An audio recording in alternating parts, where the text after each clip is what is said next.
Ignore this wing over here. How would tell me your general thoughts. I guess I can pick on some of you guys. What your number? 35. Your general thoughts on body-worn camera would be on videos. I think they potentially provide a good amount of information and evidence that otherwise they're just going by people's word. They're getting, video actually what happened. Okay. Could you turn your names? 39. What are your thoughts on video or body-worn cameras?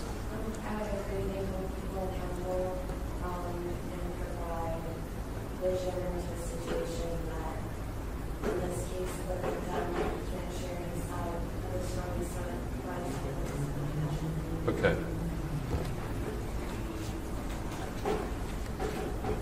Now, as I said, experts have reviewed and will give their opinion on whether or not the defendant was justified. How do you determine the credibility or believability of an expert witness? Your number 40. How would you go about determining the credibility or believability of an expert witness? I usually try to put myself in somebody else's place. If he says that he's an expert, I need proof that he is an expert. Okay. Okay. What number are you, ma'am? 41. What are your thoughts on how would you tell whether to believe or not believe an expert witness? It, to me, it depends on the evidence, the evidence they might present, or they have a lot of, information that makes the case very strong. Okay. And it depends. I would have to look at all the evidence. I'll deal with facts. Okay. They can say, gave me information that I have. I put it all together and deal with the facts, and that's how I come up with the decision. Okay. Whether or not they're strong evidence. Okay. And what's your 49? What are your thoughts on whether or not to believe an expert witness? My first thought to your question is, when young people weren't experts, Okay. that's pretty much Okay. And your number 650? I would assume you'd tell me his qualifications. Okay. Well, what if I were to tell all of you that, the experts for the state and the experts for the defense, if you just look at a piece of paper, they would have qualifications. So it's kind of like maybe you would go to a doctor and they've all been to med school, they all have this specialty, they all seem to have the right credentials, but some you trust and some you don't. Does everybody follow what I'm saying? So it would be the same with an expert. And I think, like a lot of you said, would their educational background and training be important to know about? Where they went to school, what organizations they're in, what kind of experience they have in that field, would that be important for you to know? How they come across, would that be important as well? You'll be sitting there, they'll be testifying. Would you observe how they testify? Do they make eye contact? Does what they say make sense? Would those be things that you'd be looking at as well? Now, if there's a couple experts for the state and a couple experts for the defense, and they come to opposite conclusions. So what I'm saying is that in this case, the way I think it's going to play out is that there's going to be some people that testify for Mr. Graffenried and I for the state that it was not justified. Based on their education, training, and experience, they are expert witnesses. They're saying he shouldn't have done what he did. But Mr. Matthews, I suspect, is going to call a couple expert witnesses, and they're going to come to the opposite conclusion. That it was justified, and that he had to do what he did. So Does anybody feel that? How do you know which expert to accept or who to reject? Juror number 21, what are your thoughts on that? You're gonna have that. Right? You're gonna have that. In life, you're gonna have someone thinking this way and someone thinking the other way. I think it's important that as jurors, you really pay attention to the witnesses on both sides to help determine what's right and wrong in that case. That's why we're here. That's why all of us are here to get selected to do a good job. And I think the end result is what we see based on the evidence of each side. Okay. I think once you get that, you can take that. Okay. Juror number, is it 7? How would you know which expert or experts to reject and which ones to accept? My assumption is that they wouldn't just walk up and say, this is why, or this is the answer. That they would give some sort of either evidence or historical reasons why they believe that. Yes, sir. I think that is where I would have based my listening and then my decision would be based on that. Knowing that folks have at least the credentials that say that they could make a correct statement. Okay. Does anybody feel that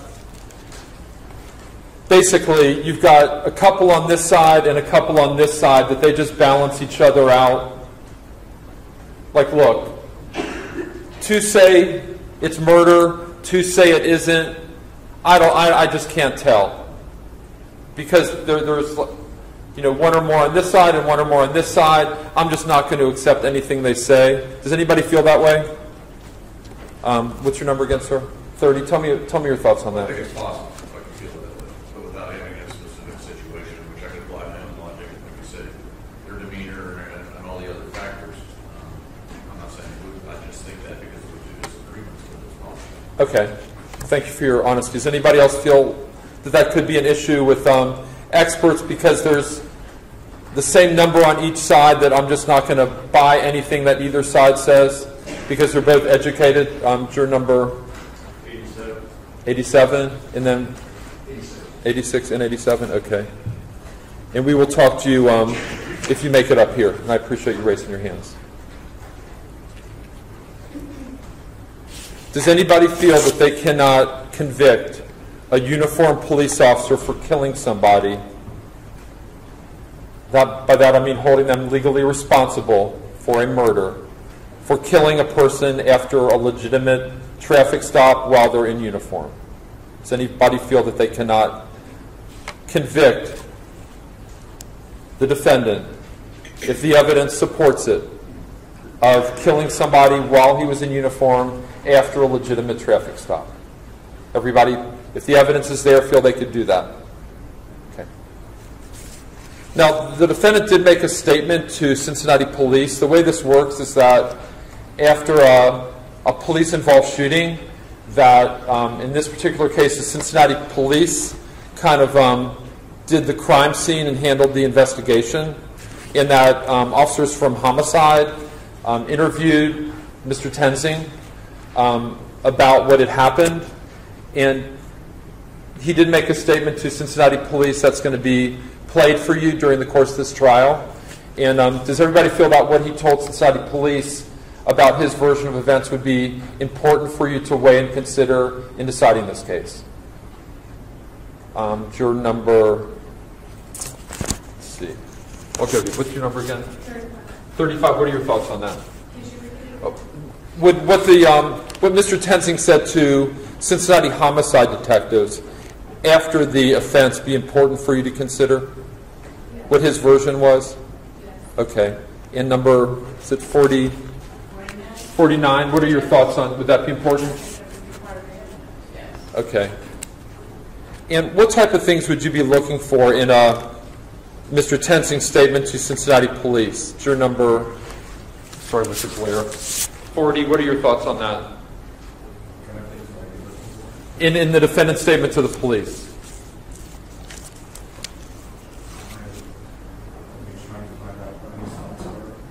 Okay.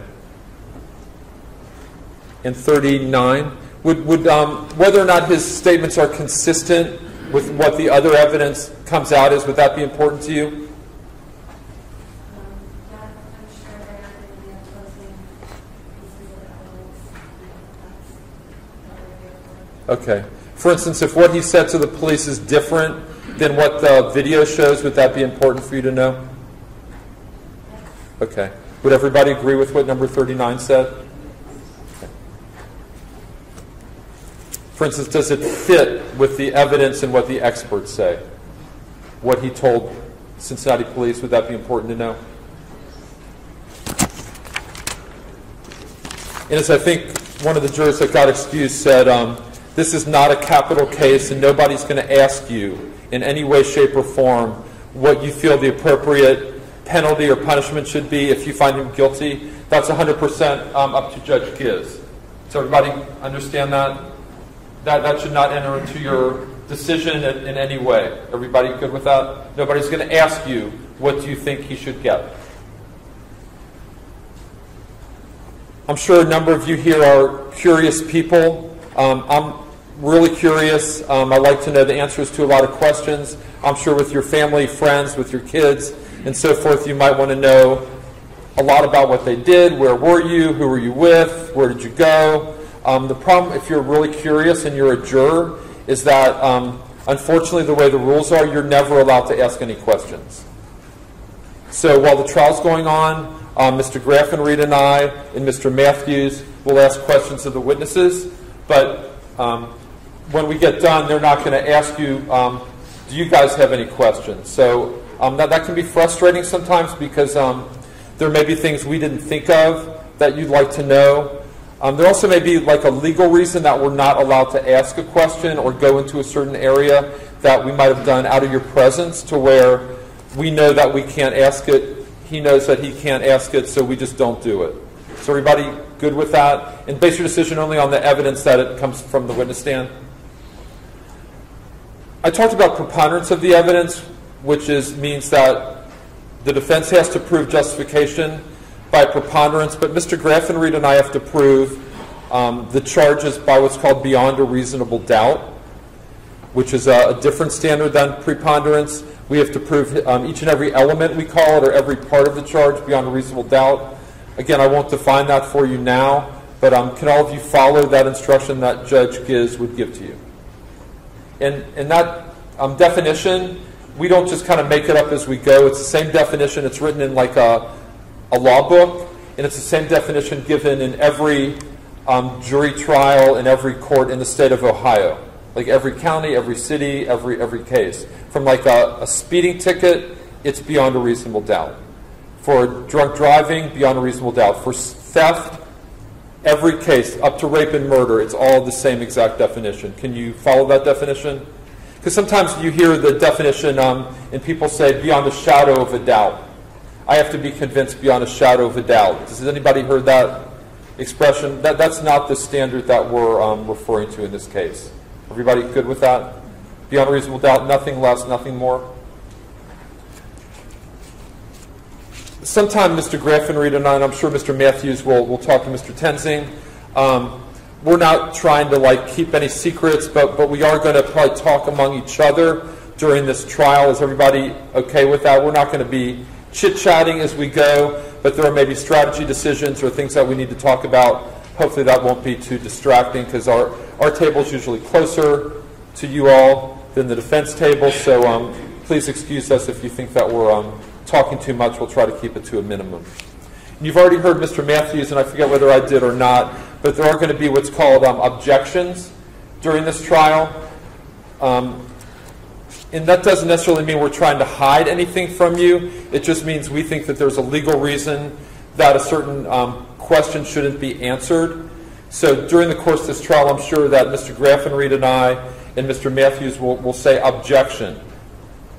And before, the way it should work is that before a witness answers, the judge has to what's called rule on that objection. And if the judge thinks the question is improper, the judge will do what's called sustain the objection, which means the witness cannot answer it. And if the judge feels the question is proper, then the judge will do what's called overrule the objection, which means it was a proper question and the witness is allowed to answer. Is everybody good if we make objections during the course of this trial? Everybody okay with that? As far as passing judgment, and I do ask this in every trial I have because a long time ago I had a trial where we went through a long trial. The jury went back to deliberate in the jury room that I promised you're going to get to go to your jury room at some point. And one of the jurors basically said, I don't care what you say. It's up to God. It's not up to us to decide his guilt or innocence. And they would not sign a guilty form. They would not sign a not guilty form. They basically could not pass judgment on another individual. And so in every trial now, I ask that question, can everybody pass judgment on what Mr. Tenzing did in this case? Does anybody have like a religious or moral or philosophical reason that they don't feel they could sit in judgment of another person? And if all of you feel that we have proven our case, can all of you sign your name to a guilty verdict? On the other hand, if you feel that we haven't proven our case, can you sign your name to a not guilty verdict? Just one or the other in accordance with what your findings are. I think Judge Gibbs has made this really clear, and this is even more so in this case. I think most people are pretty social, so if I'm in a normal trial and I might see you down at the cantina downstairs, I'm getting a drink, I'm walking down the hallway, we might say, hey, how you doing? Good morning. I probably will still say good morning if I see you in the hallway, and I'm sure Mr. Matthews and Mr. Graffenried may. But we're basically prohibited or precluded from talking to you at all, because if it's just the appearance of impropriety that if we're huddled up, and even if we're talking about the Reds or something other than the case, which we would be, it doesn't seem fair to decide against who you're talking to. So the basic rule, if we ever walk past you in the hallway and act like you're not there even though we know who you are, please don't be offended. We're just trying to be as professional as we can be in this case. Everybody good with that? There are going to be some, now the video everybody's talked about, it is pretty fast. It's kind of hard to see some of the details, but there are going to be some photos that are shown. That are going to be some graphic photos showing Mr. Dubose basically as he's dead during in the area and during the what we call autopsy. It's not a part of the case anybody enjoys, but it's a part of the case that has to be presented. Is everybody okay with viewing kind of graphic photos and maybe listening to some explicit testimony from the coroner as she describes her findings in this case? Everybody good with that? Judge, I did want to go through a lot of the individual jurors now, and I know we probably are going to take maybe a lunch break at some point. 12:15, so can you want to get a few more minutes in? That's what I told them downstairs. Does that work? Sure. Hang in there. We have 45 minutes for lunch, so.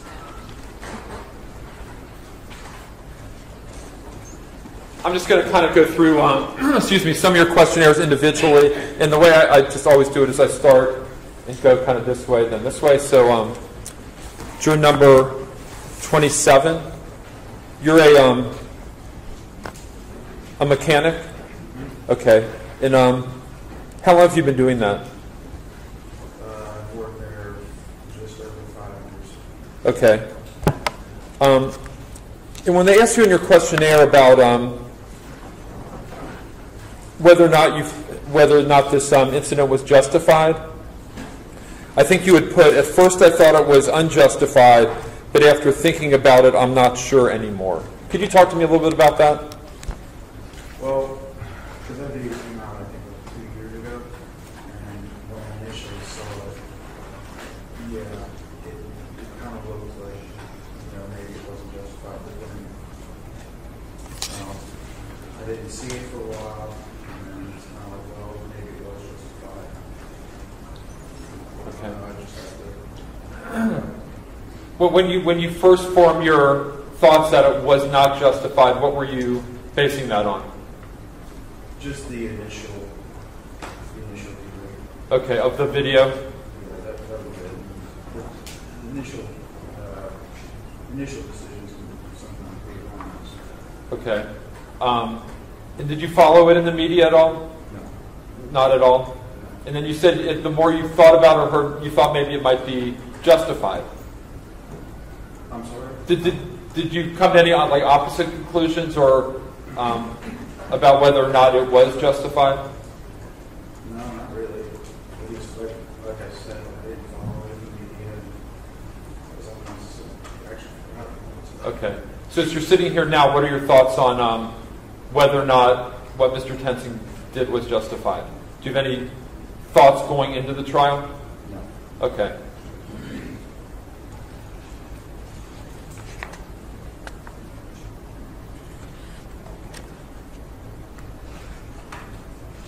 And I think you had said that you did not form like a solid opinion back then.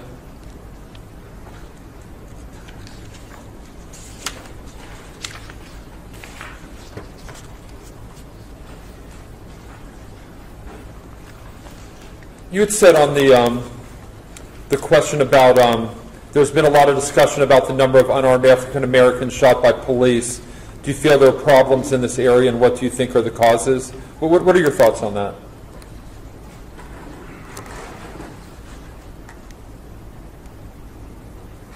You said the question again. Sure. Maybe I could just read your response. That you'd said yes, but more on the side of. You said yes, but more on the side of black people. I'm not racist, but they statistically commit more crime than any other group. Could you talk about that a little bit for me? Well, And I'm sorry to put you on the spot. We just have to go from your answers in the questionnaires. yeah. Well, I'm not racist, but when you look at the data, there is a disproportionately high number of African Americans arrested and incarcerated. Okay. Have you followed any studies, or like when you say look at the data, what kind of data have you looked at? I can't honestly give you a specific example. Okay.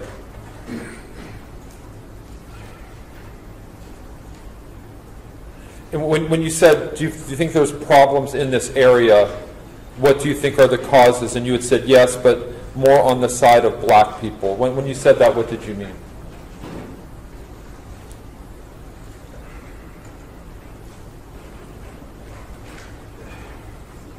Just kind of like what I said before.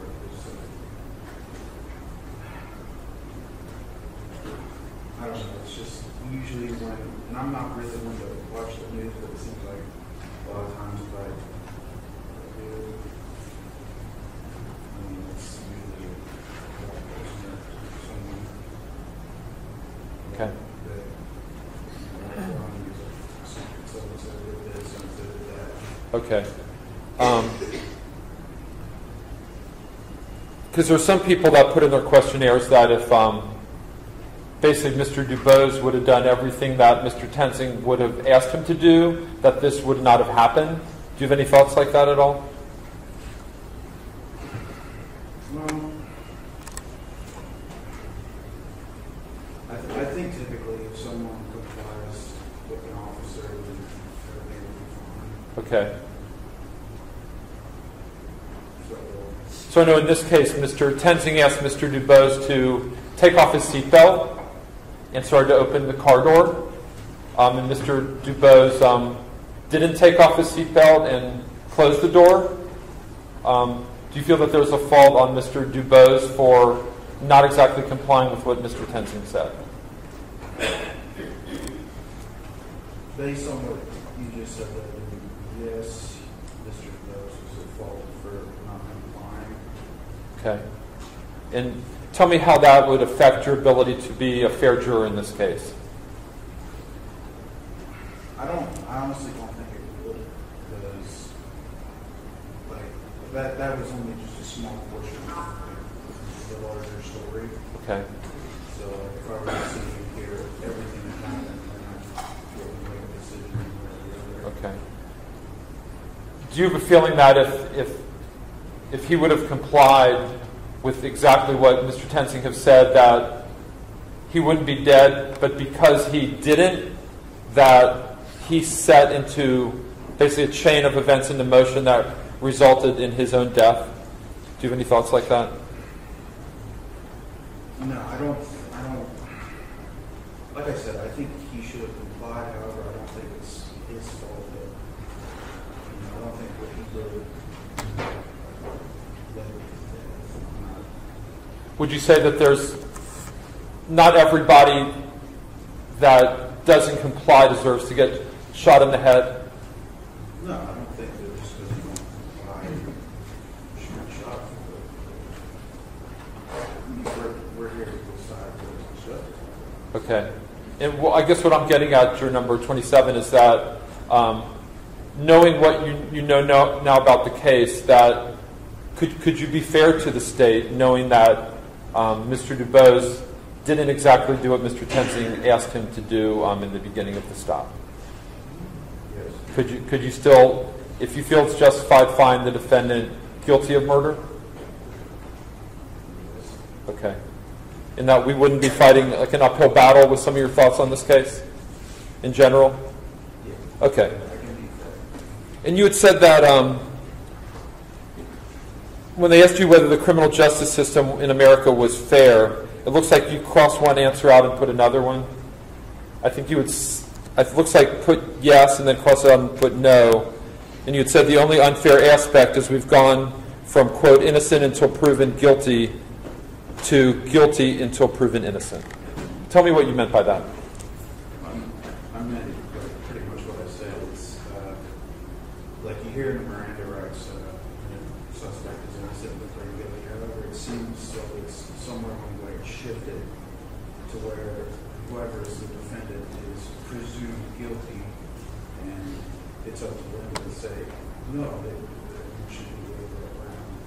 Well, was there a particular case in particular that makes you feel like that? What helped you form that opinion? Juror number 27. Well, a good example is a lot of rape cases. You say rape cases? Yeah. Okay. Usually you'll see someone say so-and-so raped whoever, and whether they did or not, that person who is the defendant usually is over. Okay. Ostracized and all this, whether they, even if they didn't do it. Is there a case that you followed where somebody accused of a sex crime and later turned out they were acquitted? Is there a case like that you followed at all? Or do you know somebody like that? No, I don't know anyone. Okay. I know there was one, I think this was like a year or so ago, some college murder that happened. He ended up getting expelled, even though he did it. Okay. And how would that thought that the unfair aspect is we've gone from innocent until proven guilty to guilty until proved innocent, how does that relate to this case? Do you feel that? Maybe I could let you answer. Well, I just feel like whoever is the defendant, we should presume they're innocent unless proven otherwise. Okay. Do you feel that in this case that the general thought is that he's guilty now and that he has to prove himself innocent in this case? Okay. Was it just that one rape case that made you feel that you're guilty until proven innocent? Or was it just in general? It was just in general. Like it's, if I really thought about it, I could write a lot of the things, but Okay. Could you try to rattle off another one? not right now. Okay.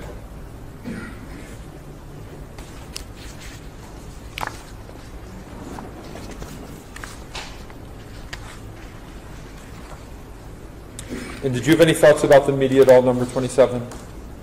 Any about the... Because I think one of the questions that was asked as far as whether a verdict, whether you'd feel threatened or intimidated or feel there's too much pressure on you one side or the other after the verdict comes in. Do you have any thoughts like that at all? No. Okay.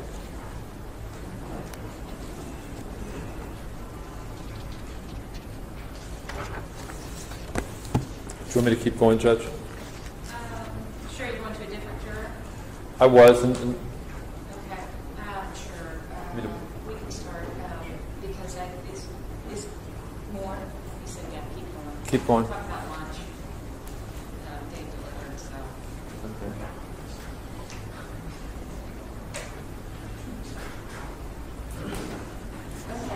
Mr. Speaker, Mr. Matheson. Ms. Braxton.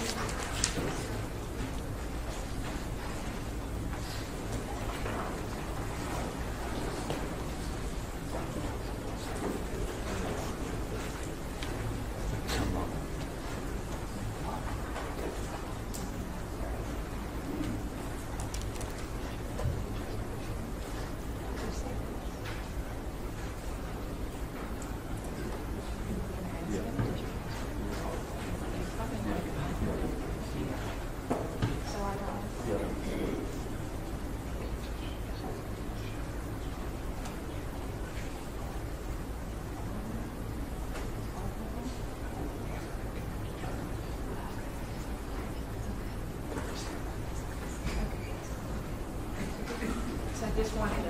Okay.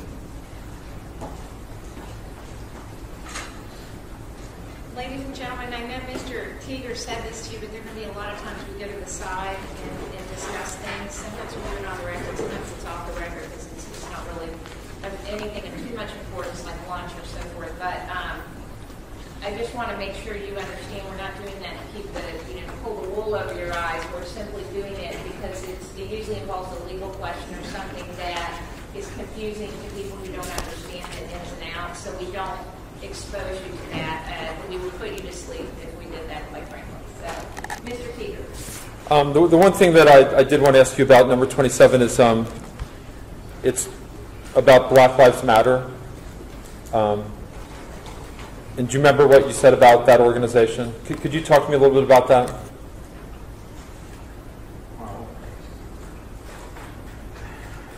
I think the premise behind it, the initial thing, was a noble goal. However, I think the execution of it has been very extreme, if you will. There is a lot, I think I said it was a hate group. I think you had said that it was, I feel that all lives matter, not just black. BLM is a racist and borderline terrorist organization. Could you talk to me about that a little bit?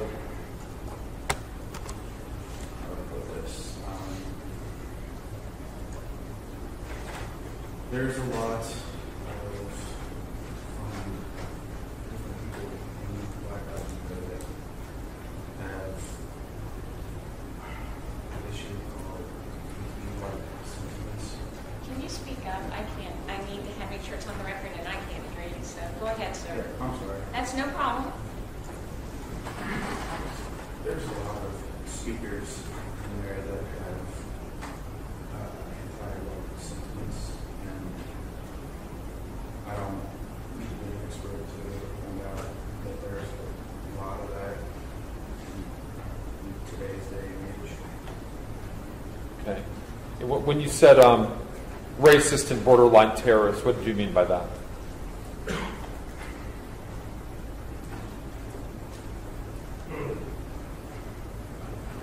Like what was that, a few months ago?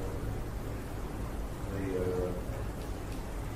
think it was in Dallas, I believe. I could be wrong. I hope I'm wrong, but I was pretty sure that the person that did that big shooting in Dallas was a Black Lives Matter. Okay.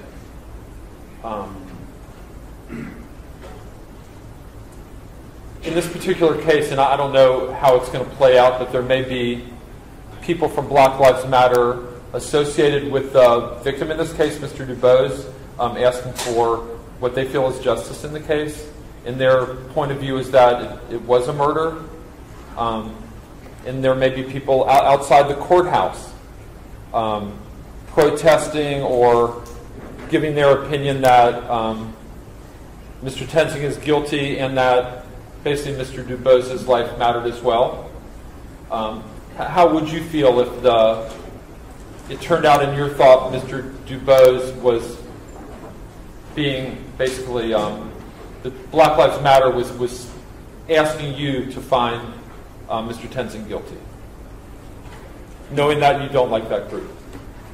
Well, whether I like it or not, honestly, like if I'm put on the jury, it doesn't matter to me what they or anyone else says. I always feel like it's whatever the jury is, what's said in the box.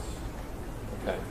Are you going to be able to separate that? Again, being 100% impartial, when your thought that organization that is going to, their thoughts are that he is guilty, would that cause you to maybe go the opposite direction, knowing that you'd be agreeing with Black Lives Matter? No, are you asking for like a sway or? Would you kind of go to the opposite pendulum almost? If Black Lives Matter wants him found guilty, and I hate that organization, would you almost feel like you want to do the opposite of what they ask you to do? Well, no. And that's not me saying like what they want to do is what they agree with. All I'm saying is all that matters is what's said in that business box and what's said in this building. Not anything out there. And you can set aside your thoughts about that, Yes. 100% about that organization? Yes. Okay. Judge, that's all I have. Okay.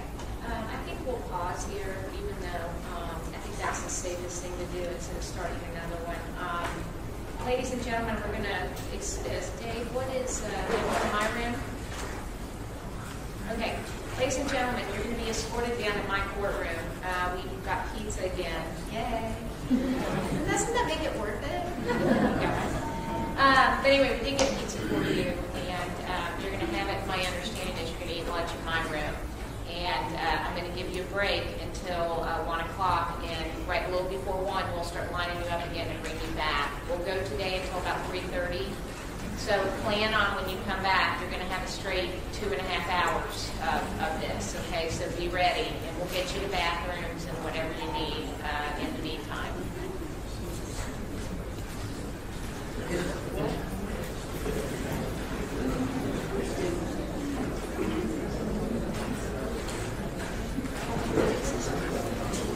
You guys can stand up and stretch or whatever you need. I know you've been sitting.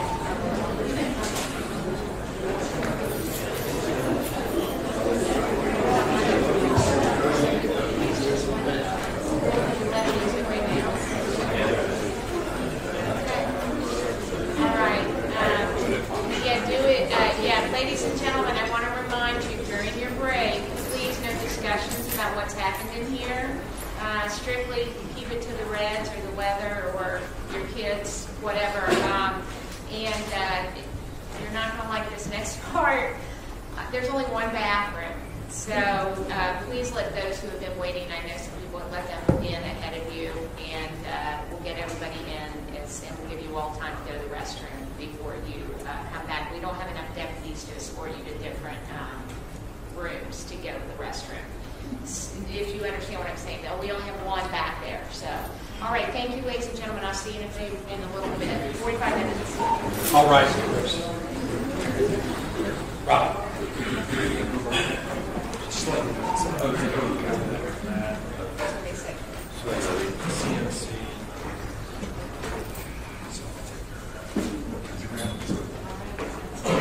Enforcement.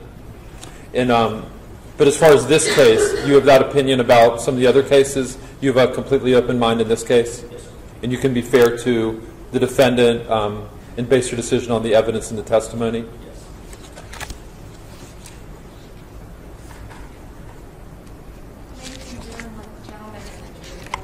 Remember to say yes or no, because we're watching you and they can see what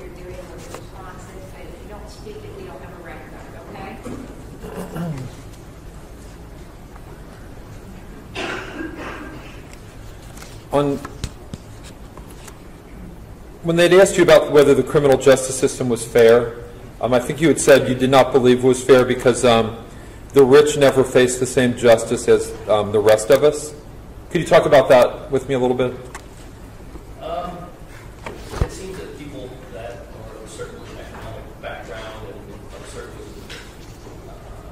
political background don't seem to face the same justice system as everybody else. Case in point, the bankers responsible for the financial collapse. None of them have brought justice. Okay. And it's usually the case with people of high economic privilege. Okay. Do you have a problem that Mr. Tenzing has an attorney that's going to fight for him in court during this trial at all? Okay. Because I think you would also put that African Americans are disproportionately targeted by law enforcement, especially in low-income areas. Certain types of people are treated as criminals even when they might not have done anything wrong. Could you talk to me a little bit about that? I guess if it was more on appearances, they might be more, a police officer might be more apt to pull over a vehicle that's fallen out of repair, might, look like it's in rough condition, somebody with a different ethnic background driving it, they pay more attention to that vehicle than say, you driving along with your cat out. Okay. You've seen me? Okay. Knowing all that and kind of the things that we've talked about, do you feel that you still could be fair to Mr. Tenzing in this case? Yes. Okay. Thank you, juror number 32.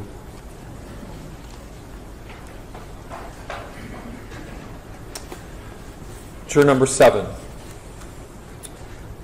You're a support center liaison? Yes. And what type of things would you do in that capacity? So I work also in a technology field, so I would be interacting with end users, connecting them to a group that can support them. I may also be connecting one technology group to another technology group. Okay. And as far as the forensic video analyst, I know that's probably not your field, but do you feel that that's something that you could listen to and follow, somebody that gives that kind of opinion in this case? It is kind of technology-based a little bit. Yeah. Okay. And again, you've heard of the case. I think you had mentioned that you know a couple Tenzings. And what I think you had said their names are. What did you say their names were again? Gene and Sister Judy. Okay. And do you know if they're related to? I do not. I have never asked that question.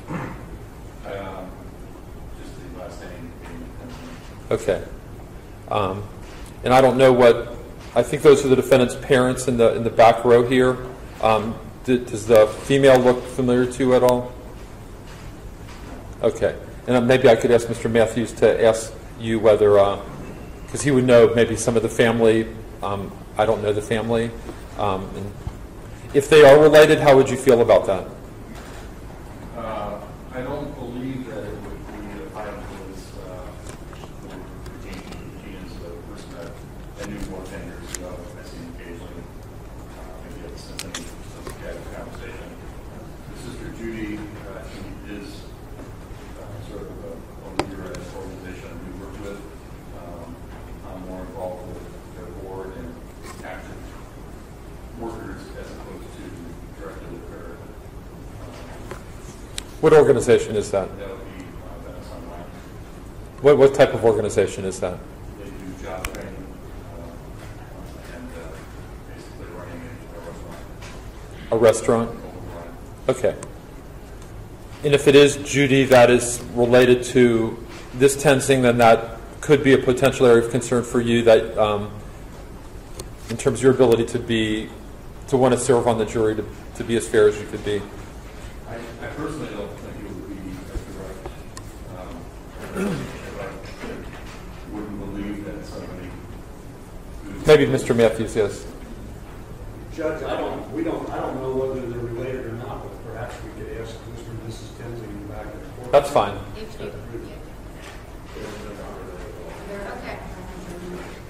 Thank you. That saved us some time. Yes. Thank you, Mr. Matthews.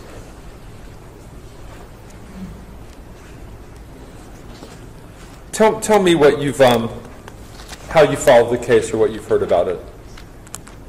I probably received information on it either on Facebook or some type of social media. When there's something of that level of interest, I'll look at it, or visit it, and then try to move away from it. I don't like to spend a lot of time on media and on the drama in our city. Okay. Okay. And you haven't seen the video, fair to say? The body-worn camera? Whatever videos were on Facebook initially, so if that was a body cam, I would have seen that. Way back when, and you don't really remember how you felt when you saw it? Other than it being a traffic event. Okay. Well, when you say you don't like to get caught up in the drama, tell me what you mean by that. Because now you are a little bit caught up in the drama. In general, I would say I prefer to work a lot with community groups, and I work with a lot in terms of support art groups, which takes a lot of time. And so getting involved in something that in general I can't control, and to say that maybe now I have some type of input, but in general I can't control that. So finding my time in front of the TV, kind of watching stuff over and over again is just interesting. Okay. Did you follow any local news stories like maybe murders or different like local events like political races or things like that? Probably through social media. I don't tend to watch the news, even the national news, unless there's something that really I feel like directly affects me. Okay. What do you do with your spare time? Spare time, gardening. I work with a couple art sports. I work with Renaissance Vine, board member for them. I work with a group called Economics of Justice, which works which works on trying to build alternate economic models. Okay. You sound a lot more involved than I am, and I appreciate that you're involved in so many groups like that. But it does take a lot of my hours, so what I have left is reading or feeding the cat. Okay. And you said, is there anything going on in your life, either at home or at work, that might make it difficult? And you said, yes, work is busy.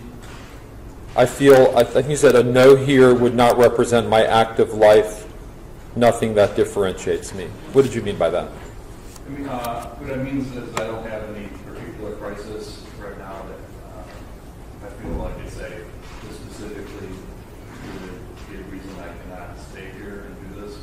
But I think many of us here, we have visualized this with that and got down what I'm able to do in the next few weeks. Okay. And are you willing to do that? I am. I just don't want to do that. Okay. And 100% middle of the road, no opinions on anything? On this particular issue? Okay. And you wouldn't say you're pro-police, anti-police, at least passionately either way, one side or the other?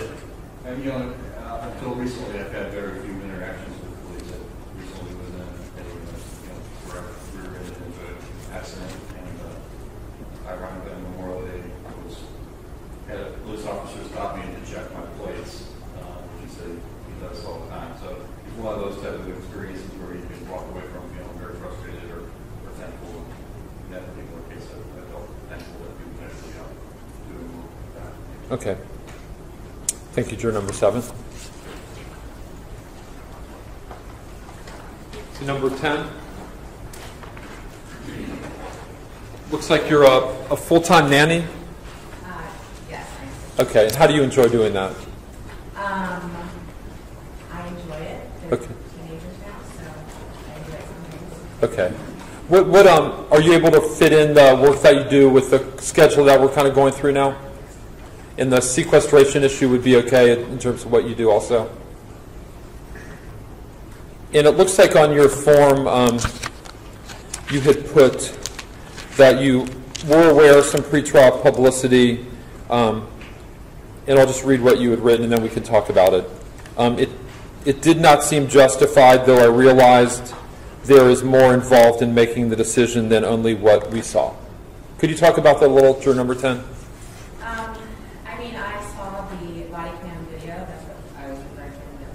And, you know, like, majority of people watching it, it's a startling, shocking thing to see. And so right away, your brain goes right to, well, one person is now dead and one person's alive. So that's your first reaction. But as far as the actual trial goes, I'm aware that there's a lot more than just the media emotion that comes along with watching. Okay. Because I think on page 10, they had asked you if you're asked to sit on it, can you set all that aside? And you said you thought you could. Do you still feel that way? That even though you initially felt that it was not justified, that you would put that aside and base your decision on the evidence that comes out in this trial?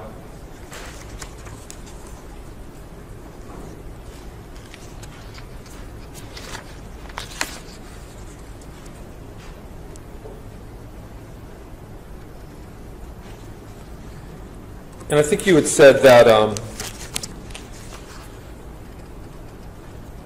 when they asked about discussion about the number of unarmed African Americans shot by police, you had said there are problems, I'm not sure of specific causes other than a general lack of understanding, communication, awareness on both parties' behalf. Could you talk about that a little bit for me?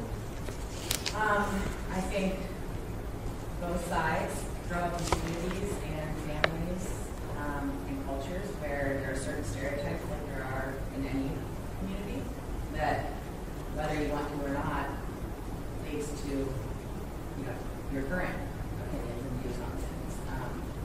And I think certainly if you grow up in a house where your father has been incarcerated and all you've seen is negative interactions with police, then that's going to influence how you see all this. Okay. Just like if you were, you know,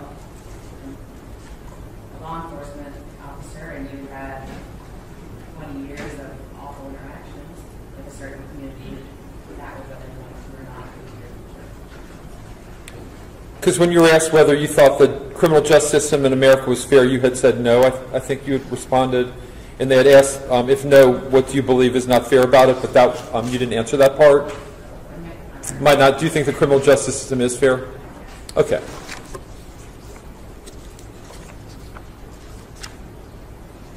And again, I know this is going to get extremely redundant for all of you, but you can put aside all the things you thought of when you saw it at first and what you heard in the trial and base your decision on totally from what happens in the courtroom.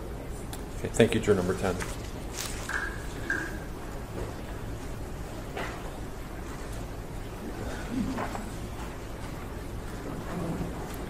See, juror number 12. Looks like you're in management at a bank. Okay, and what type of stuff do you do day to day? Operations, governance, projects. And it looks like your spouse is in law enforcement.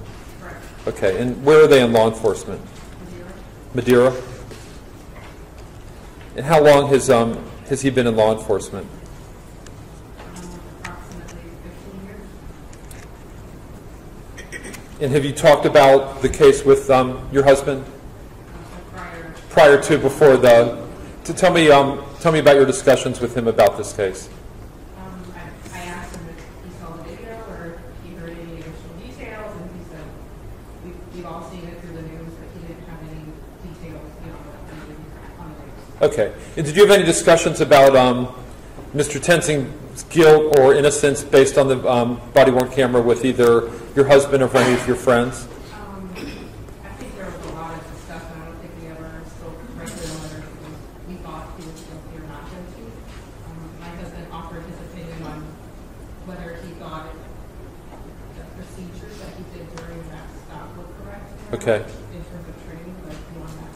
Okay. And what were his thoughts on the procedures being correct? Which Judge, it was she had said that her husband had some, they had discussions about whether the tactics used by the officer Tenzing were correct or not.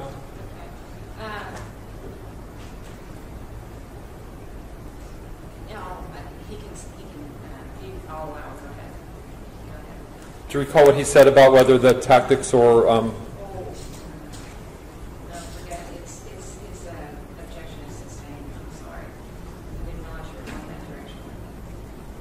I think you had said but you and your husband had a feeling on whether Tenzing approached the situation correctly and did what he was supposed to? I think throughout the actions that were taken throughout the duration, there were some things that he had opinions on.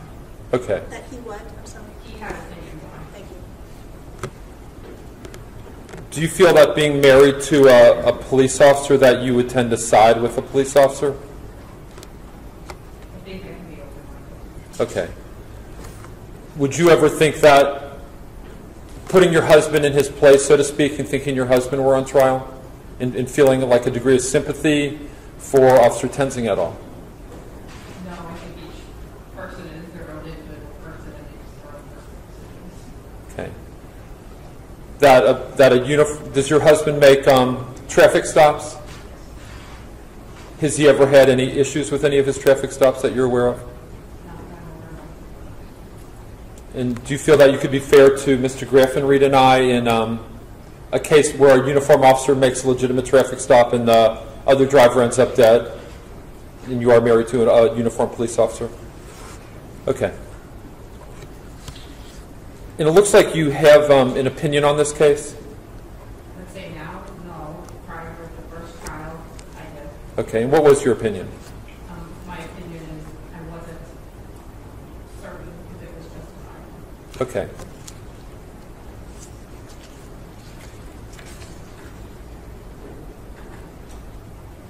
When you say that you weren't certain that it was justified, what do you mean by that? So I think the video was very short. It was inconclusive, so it was hard for me to make a verdict one way or the other. But of course, there's a lot of discussion, and I didn't always agree with the news or the others around me. Okay. Because when they'd asked you on page 9, based on what you saw, heard, or learned on the first trial, did you form an opinion as to the guilt or innocence of Ray Tenzing? You had put yes. And then the next question was, if you formed an opinion, can you set that aside? And you had said that you could not set it aside. And I know it's kind of a confusing question a little bit. I may have misstated that. I can set it aside. I'd say I leaned towards not guilty with the first trial, but again, that was what I saw on the news and I heard other people say. Okay. You say you lean towards not guilty? Correct. Okay. When you say lean to, what do you mean by lean to? Based on what I heard through the news and other people said, I didn't feel as though it was proved beyond a reasonable doubt that it was murder. Okay.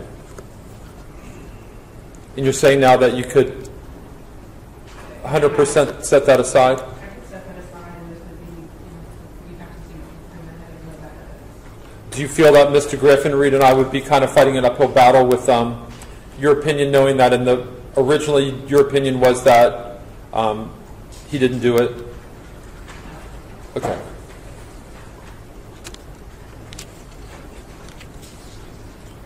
And I think you had a concern about your identity being released. Could you talk to me about that a little bit?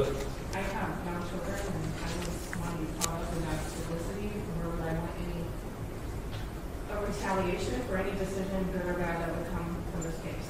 Okay. And tell me how we could help you prevent that if we can. I would not want my name or my residence to be released. Okay. Or any information in there that might identify me. Okay. That's who I am, but I'm afraid I may have already been identified. Okay. And it's a hard process to go through. Knowing now what we've talked about, do you feel that it would be a problem for you to sit on the jury? I think it's concerning because I'm easily identified now. Okay. And again, I don't know what the media does with their information, whether they would say that you're the spouse of an officer or even go that far. That they do what they do and we do what we do. So can we take that back at all now, or do you think it's already done? I think it's already been said as it's said. Okay, and tell me how that would play into your ability to be fair in this case. I'm not complaining to my ability to be fair, but it may not be fair to my family. Okay. Would you prefer not to be a juror now that this is out there?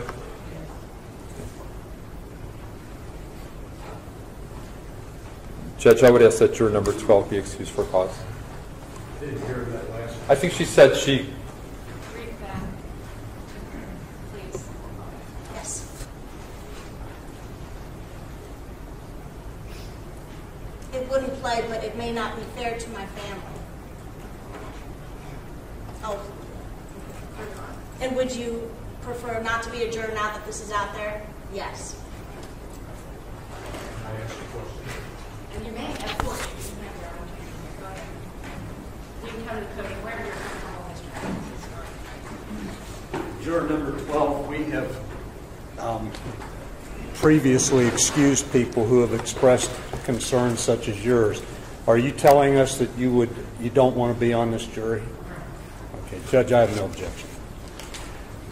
Okay, juror number 12. 12, you're excused for cause.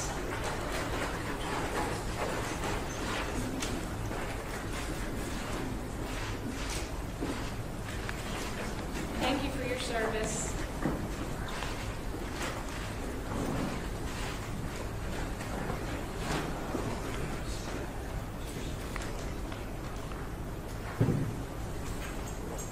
Number 35.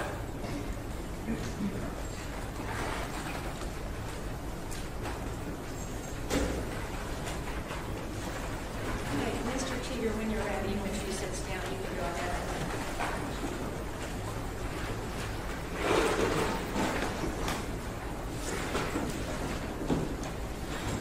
And I do apologize to you, and I've tried to keep the name of your, not really ask you the name of your employer, but with that juror, it was hard not to do that, so I am not really going to ask you your place of employment, just generically what you do, but I'll start with you, number 35. It looks like you're a teacher? Yes. Okay. And how do you like what you do? I love teaching. Go ahead. I love being able to work with people and hopefully affect them in a positive way. And just going straight to some of the more relevant questions, you had put on your questionnaire that you had seen the body-worn camera and you felt that the shooting was, I don't believe the shooting was justified. Could you talk to me about that a little bit? I think I watched the video maybe 3 times. It was difficult to watch. But in that amount of time, I just don't feel like for the reasons he was pulled over justified ending in death. I can't say how Officer Tenzin felt or his emotions at the time that led to that, but initially my thought was that it was not justified based on what I saw in the video. Okay.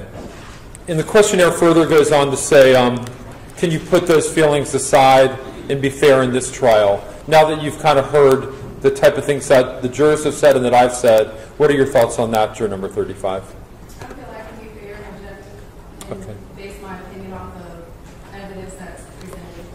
And I've not seen the video in 2 years, so that's not fresh in my mind anymore. Okay.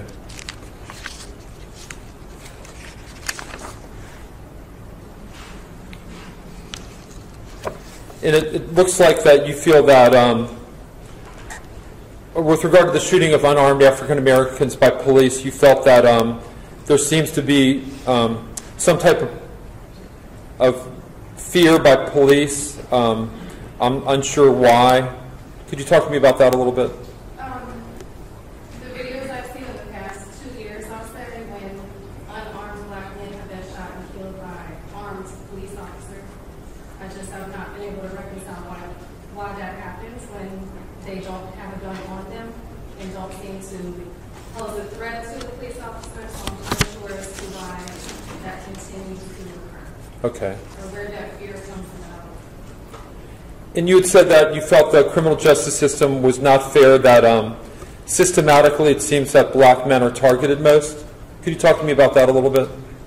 Well, basing some of that off of my experience as a teacher, and it seems just in general, African American boys are targeted even in the school system. They're disciplined more frequently, which leads to out-of-school suspensions, which possibly leads to early dropouts, which leads to a lot of crime. So I'm basing that off of what I know just from the educational system, what I see. And juror number 35, do you feel that knowing all that about you, that you can tell everybody that you could be fair to Mr. Tenzing in this case? I Okay.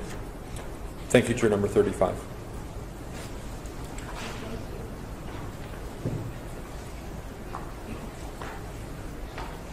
See, juror number 14. So you work in the radiologic tech world.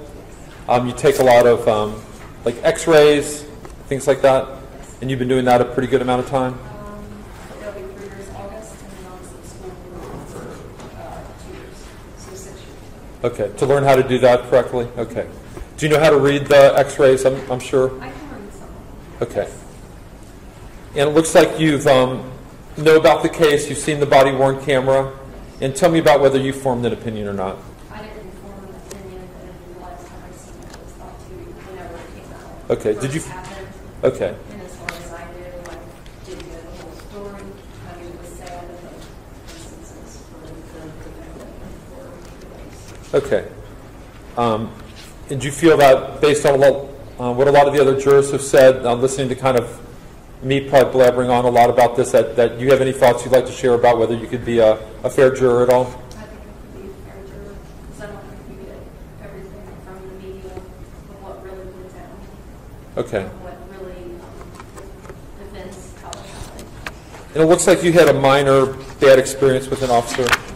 Yes. Okay. Tell me about that.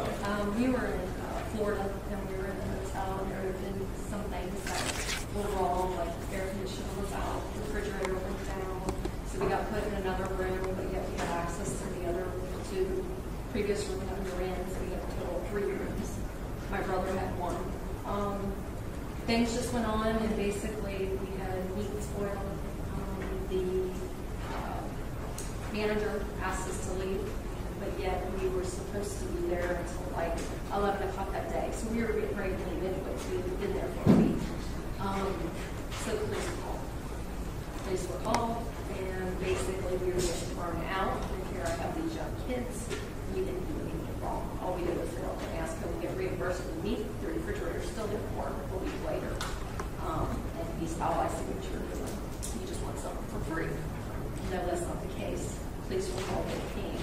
I was frantically looking for my driver's license, and the police officer, she was a woman, she got very mean towards me in front of the kids, and said, all I did was ask for your driver's license, and said, why can't you produce that?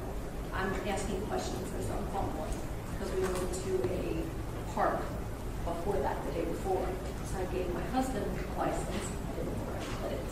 But since I was talking, I got kind of yelled at. Okay. My brother said, just stop talking. And eventually I got my license. And how did it all work out? Now that you've got me interested. We left. Okay. And we wanted to get a 50% discount on our air because basically of everything that went down. But that was because the credit card company got involved. We won't stay there again. Beautiful place, but nothing else became of it. Okay. And nothing that you'd hold against Mr. Tenzing in this case? No. Okay. Thank you, juror number 14.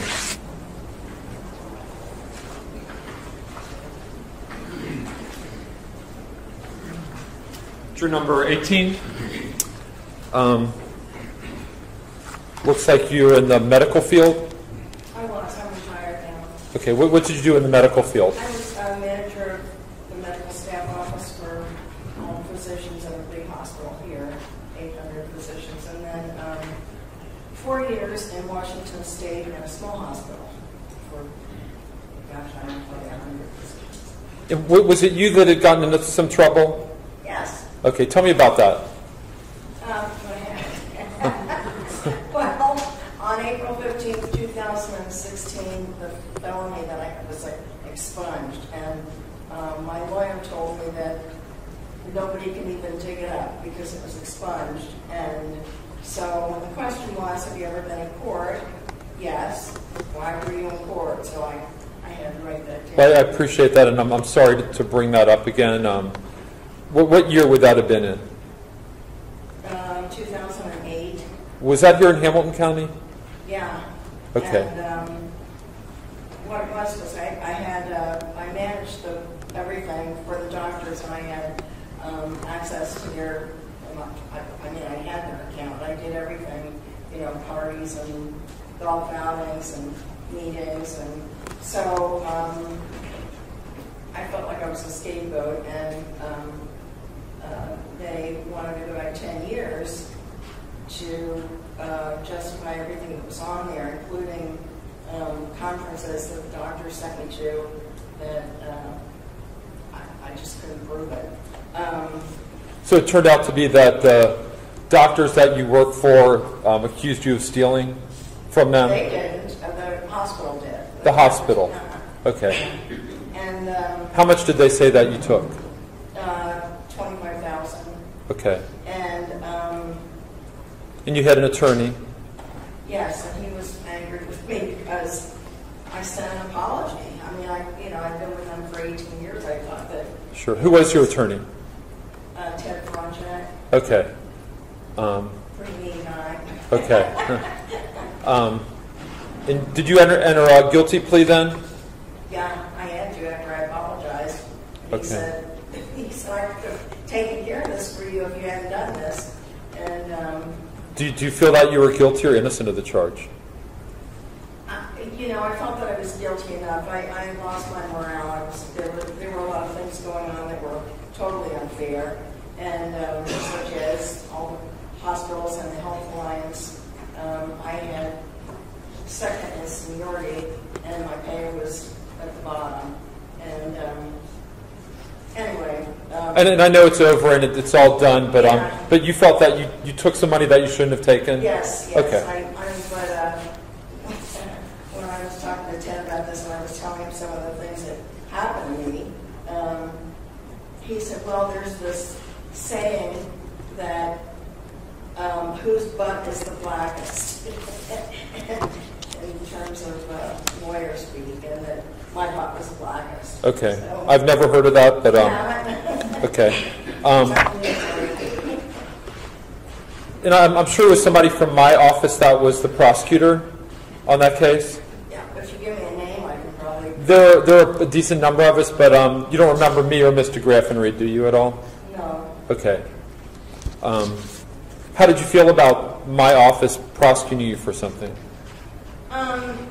I felt like Mr. Fronchak and the prosecutor were, they would say, you did this. And I said, well, you didn't ask me if I did it. You just, accused me of it. And I didn't,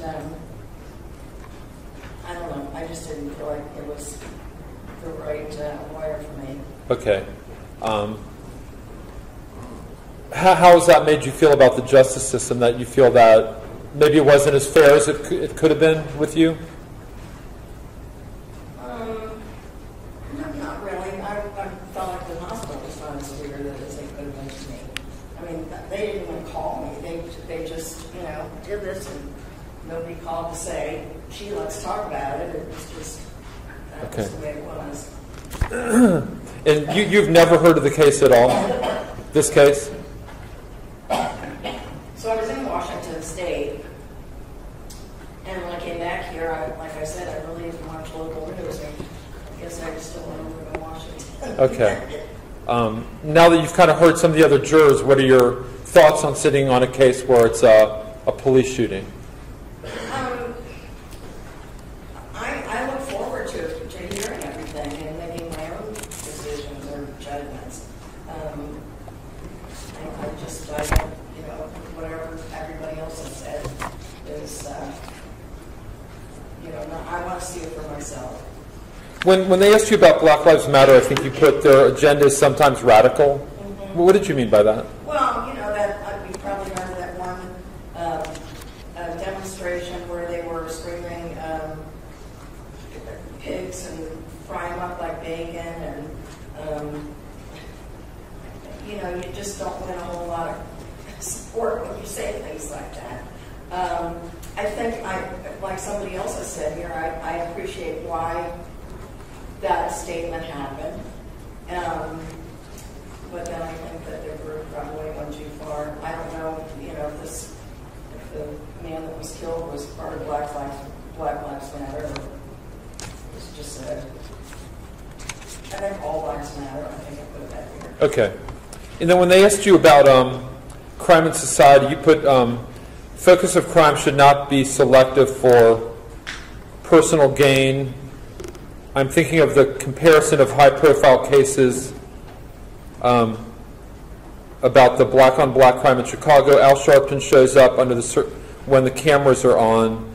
More real community outreach is good. What did you mean by that? Well, I think that there are race baiters that show up, just like in Ferguson, and they show up like Al Sharpton, and they get everybody all riled up, and they're actually rioting and killing their communities. And I think he gains from that when he shows up like that. Just my personal opinion. Okay. Thank you, juror number 18. Welcome. And I brought two at once now, so I don't have to go back to the table. Juror number 19. And you kind of already talked about what you did. It's a family store. No, it's actually my wife and myself own the store. Okay. It's our retirement. We opened 14 months ago. And I think you would put, currently it's just the two of you and a couple employees. If something were to happen to her or other employees, our business could be at risk of not opening? Right now we've had 3 employees, and one is a college student, and she got a really good offer, nanny for the summer, so dropped out. So now it's just myself, a manager who we're still working with right now, and one regular full-time hourly employee. And so when I leave here today, I got to go home and still pay all the bills and clean the toilets. And when you own a store, you do everything. Okay. I have to payroll out and do that. So yes, it's just, and if all of a sudden something happens to one of us, this is a risk. Okay. And how would that impact your ability to be a juror in this case? Well, so I mean, everything goes just great. And we wouldn't look impacted at all. Okay. There's just our manager all of a sudden quits, and all of a sudden we really have our backs against the wall. Okay. You know, something like that. So we're in a thread, you know, and this is it's new to us, retail. We've only been doing this for 14 months. And you had written in your questionnaire, juror number 19, that you do have an opinion, and I think you had said that you felt, let me read your words here, it was not, the shooting was not justified? Okay. Tell me about that opinion and what your thoughts are about being a fair juror in this case.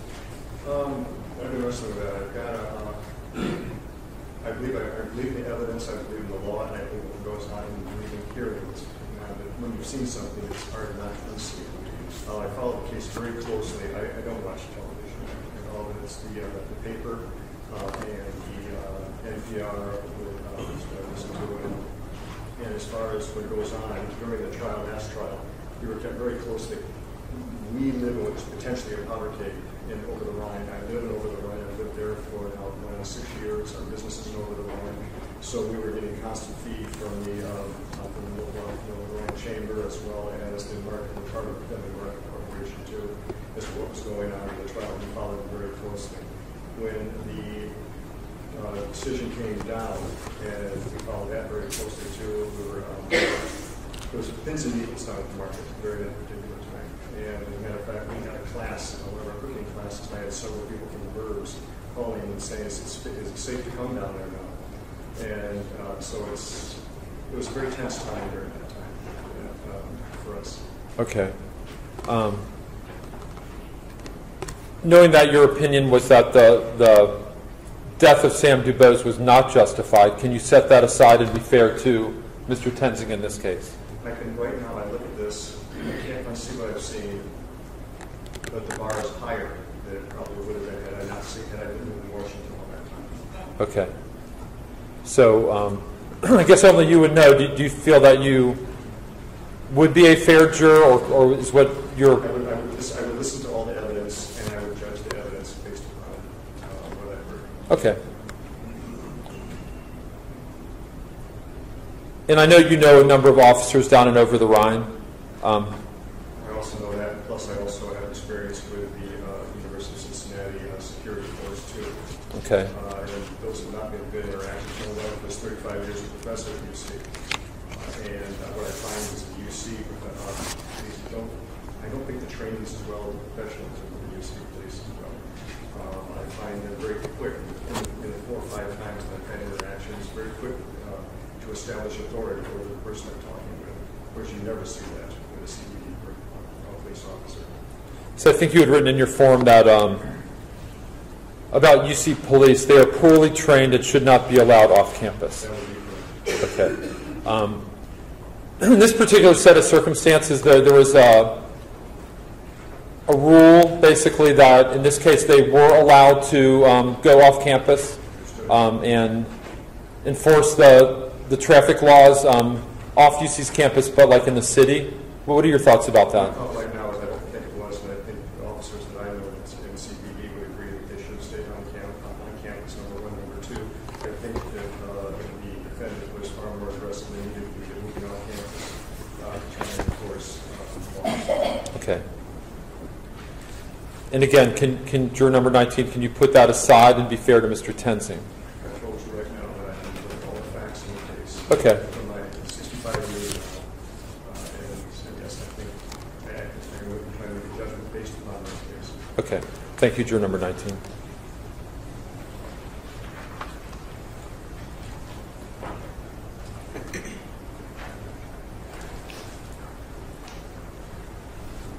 Judge, I don't know if any of the jurors need a restroom break or not, or whether we've been going like an hour and 15 minutes, or whether everybody's good. I wouldn't mind if you'd ask them if anybody does. Is everybody doing okay? Does anyone need a quick break? A couple of you do? Okay. All right, we'll go at it. We'll take just a quick break here. Stand up and move. I'll let the officers take care of getting people who need to go to the restroom go to the restroom, okay? Thank you.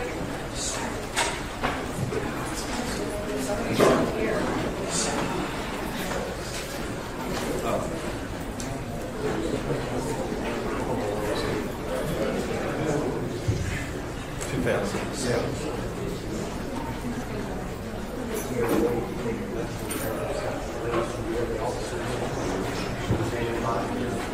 Well, there's a restroom in here that you can use.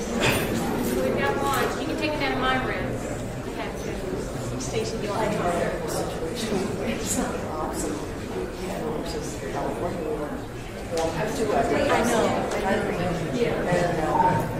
We have several we're going to use our jury room. You can help us in the Yeah, camera off, please.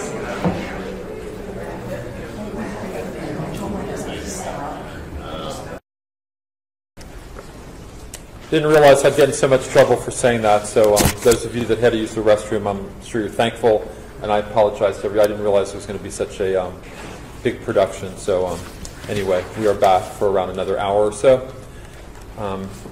And I'm sure we're not going to get done today. I'm sure there's going to be more of this tomorrow, maybe a little bit from me and from Mr. Matthews, and hopefully we could get through this tomorrow and get a jury pick. So juror number 21, it looks like you're in sales. Yes. And how long have you been in sales?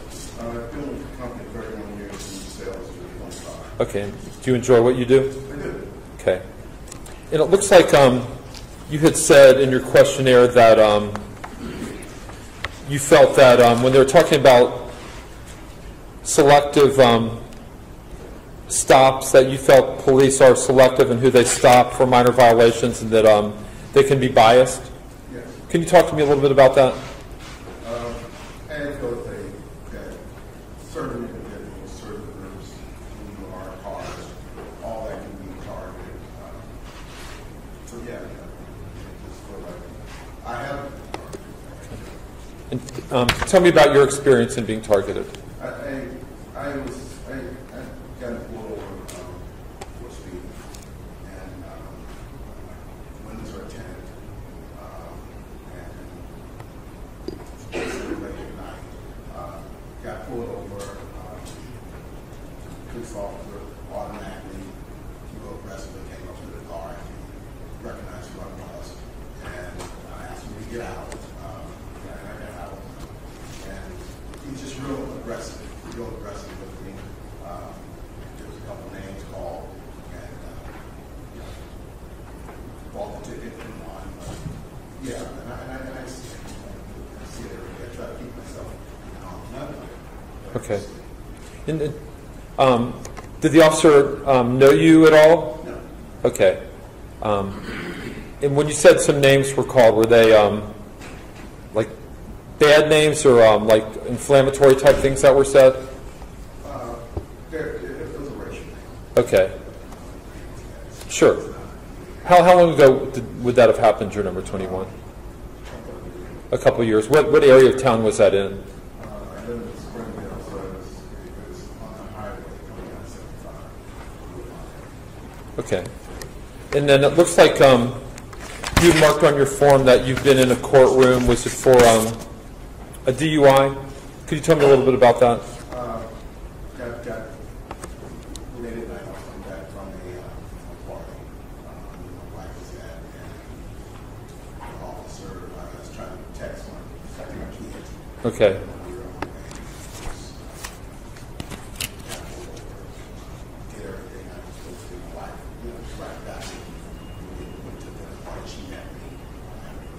So we had to pick up her car. So She was following you? And were you in court 5 different times for that one case, or was it different cases? Okay. Was that in Mayor's Court, or was that downtown here? Down here? Did you have an attorney? Do you recall who that was? Okay. It wasn't Mr. Matthews? No. Okay. How did the case turn out? I cleared it out. Okay. Do you feel that the justice system was fair when it related to your case? Tell me how you felt that it was not fair to you. Just knowing the full was not fair. Okay. I explained to the officer that my wife was right there. And once you get out of the system, it's sort of hard to Okay. Okay. And it looks like you have seen the body-worn camera. And it looks like from your questionnaire that you had no opinion about the case. I saw it briefly. It discourages me. Things discourage me when I see that. And I try to separate myself from it. So how much I saw, not very much. Again, it gets back to the system. The system has failed individuals. And until that stops, it's going to continue. And it's discouraging. Tell me how you feel about the jury system then. Do you feel that that's fair, the system that we're going through now? Yes. Yes. I definitely feel like it is everyone's responsibility to make sure that you get good, solid, sound people to help make decisions. And do you feel that you could be one of the people that could be fair to the state and also Mr. Tenzing in this case? What are your thoughts on whether officers should wear body cameras? I feel that that's right moving in the right direction, but if it's not coherent or if it's not something that's taking to action, it's a waste of time. It frustrates everybody.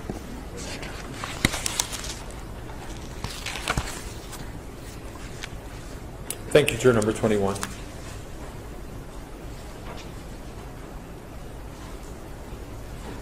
See, juror number 23. See, you're in customer service. And what type of things do you deal with? Could you say that again? I stay home with my children. Oh, you were in customer service and now you're a stay-at-home mom? Okay. And how do you like the change? How do you like being a stay-at-home mom? Okay. Well, good. That's extremely important. How long have you been stay-at-home? Okay. And it looks like you're, I think like juror number 18, you have zero knowledge of the case at all? Just seeing headlines on social media, stuff like that. Do you watch the news at all or follow local cases at all? What type of things do you do when you do get some spare time or minutes yourself?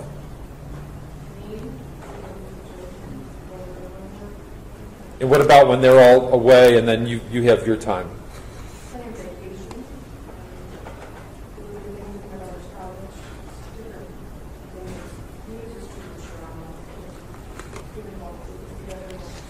Okay.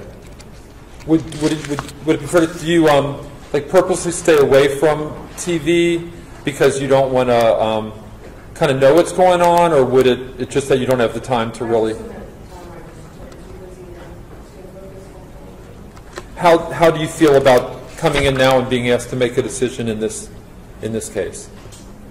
I feel that I could be open-minded. I'm most confident presented based on that. Okay.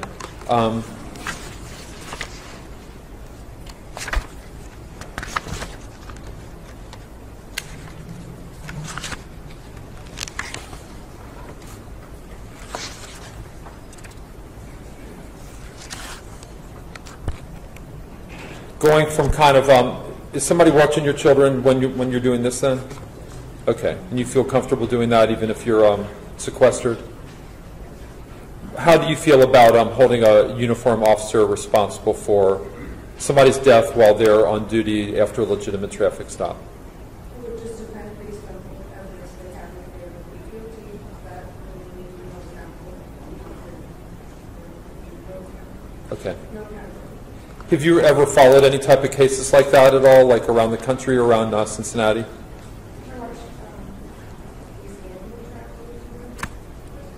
The woman who was accused of murdering her child. I think she was found innocent. What were your thoughts about that? Okay. Can you speak up a little bit, sir? Good. Sure. But you felt that it was the wrong call? Okay. Thank you, juror number 23.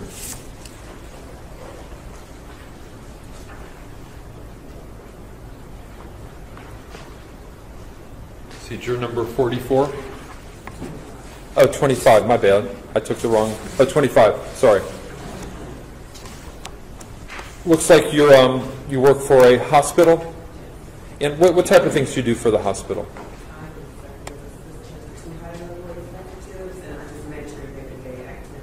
Okay. Okay. How do you enjoy doing that? Okay. And there are some very high level and important and like gifted doctors at that hospital that I'm sure do a lot of amazing things, and we hear about that all the time. So I think we all appreciate your part in that. It looks like I think you've been in a courtroom before for, was it a disorderly conduct? Yes. Could you tell me about that a little bit? I've been about 18 years or so. Me and a girlfriend, we were coming home from a party. She wanted to get in a car with some strangers. I did not. She was upset because we didn't have to walk home, and it ended up into a physical altercation. Between you and your girlfriend? Yes. Okay. And somehow law enforcement? Yeah. Okay. Okay. Did you feel that you were treated fairly in that case? Yes. And it looks like in this particular case you had seen the video. Yes. And tell me your thoughts about that. Don't have strong opinions on it because the video is short, it's quick. I didn't concentrate on it. I don't watch a lot of news, but I'm listening to news as I'm getting ready to work anyway. Okay. And I think you had written that you couldn't see the video that well. It was grainy and fuzzy video. How many times would you say you saw it, juror number 25? Just, okay. Do you feel that if there was like a video expert called by Mr. Graffenried and myself that that's what he does for a living, that went through it frame by frame, that could help or assist you in understanding or deciphering what's shown in that video? Okay.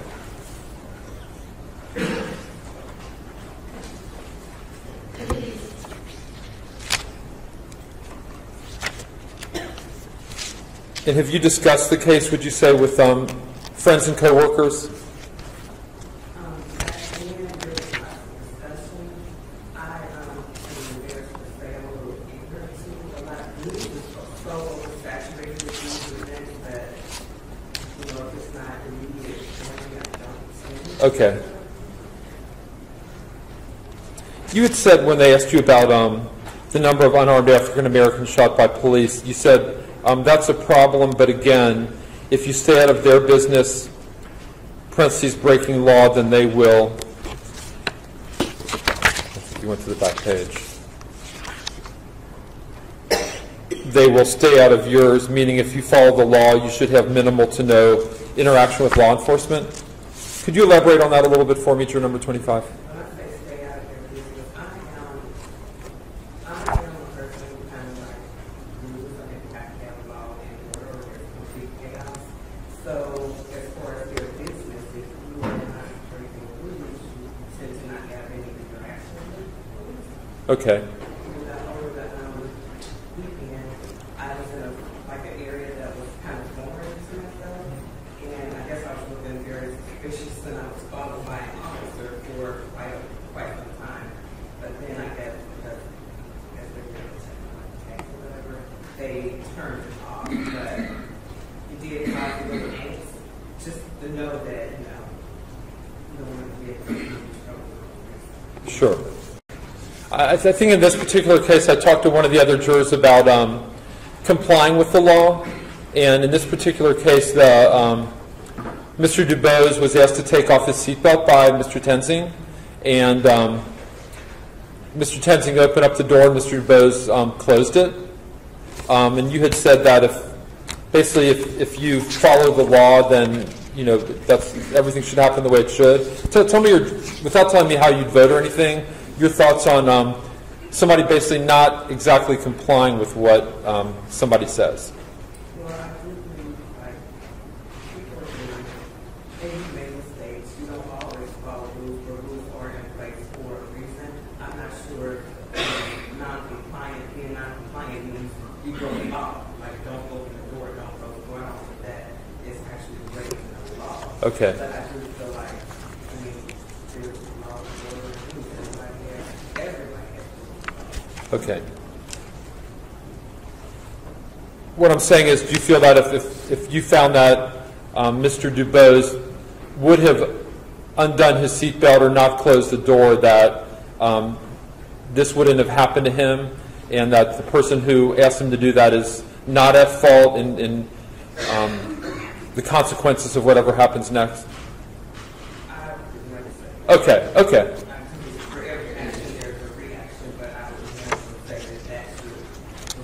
Okay. Thank you, juror number 25. See, now we are going to this group. Juror number 39. Is that you? Okay.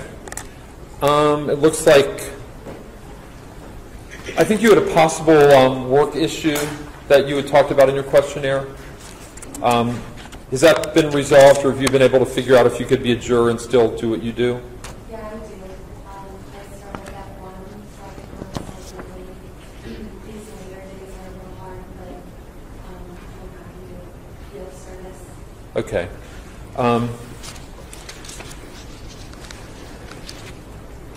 And were you I was a little confused by your questionnaire. Were you actually a reporter for a few years? Okay, tell me about that.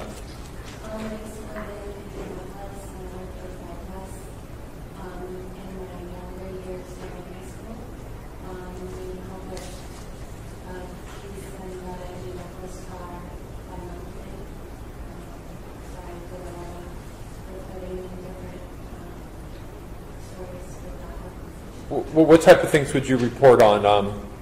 This was in the Indianapolis paper that your articles were in?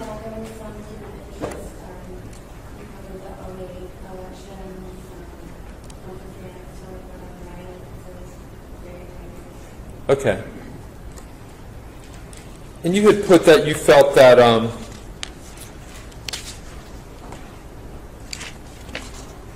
it looks like there is profiling of individuals in cars and race is a factor.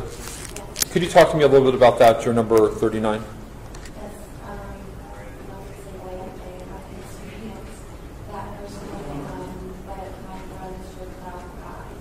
Driving all black, I think that is a commonly known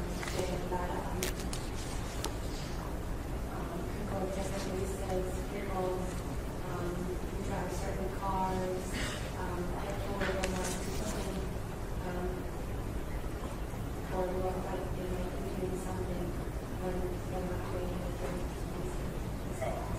Okay. And as far as your own interaction with law enforcement, could you talk about that a little bit for me? Yeah, I don't I have some that's legal. I've gotten a DUI. Sure. In the past, and then during college, just interactions. Okay. What campus would that have been? Xavier. Okay. And how were those interactions with campus police? Okay. And the hit and run question, could you talk to me a little bit about that, the issue that was that? Yeah, I had a couple of traffic misdemeanors. Were you the person accused of hit and run? Okay. What happened to that case? Okay. Did you admit that you hit and ran? Okay. When was that? Okay. Where was it in Hamilton County? Indiana. Could you tell me just a little bit about the facts of that? I hit another car and then drove away, and then I went back the next day and I'm sorry. Did you say told them the details? No. Was it a parked car? No. Okay. How did you find the person the next day? Oh, we went to the sheriff's office. Okay, and confessed. Okay, did that make you feel better?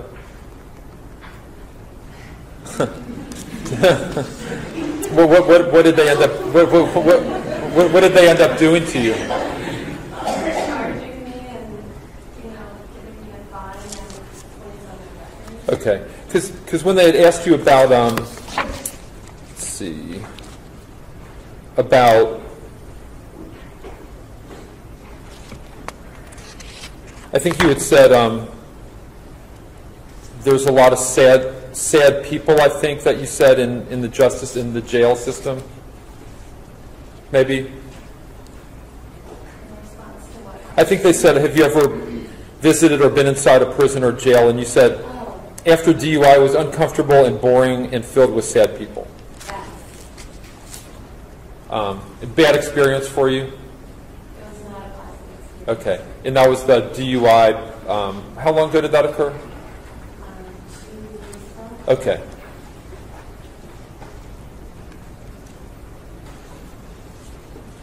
And then as far as the, moving on now to the case, and sorry to spend so much time on that, you've never heard of the case at all?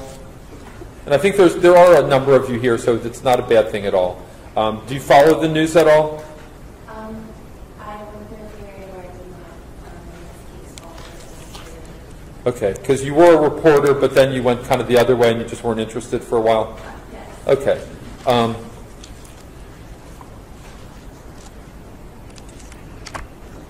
And I think when you're asked about the number of unarmed African Americans shot by police, you said there is a problem, an association of threat in young black males without other distinguishing elements. Could you talk about that a little bit for me? I think that there is a stigma around being black, and a lot of people's minds associates some sort of threat in our society, and these young people who are black and very structured, not equates. Having a criminal situation, I think that there is a problem in perspective that needs to be looked at. Okay. And you had said that the justice system you felt was not fair because it was skewed in punishments across racial borders, I think you had said. What did you mean by that? I haven't studied it much myself, but I've seen reports where people are being charged, and if you're white, you actually have a lesser punishment. Okay. And black, I study extensively, but it seems that the justice system is slightly skewed to those sorts of punishments. Okay.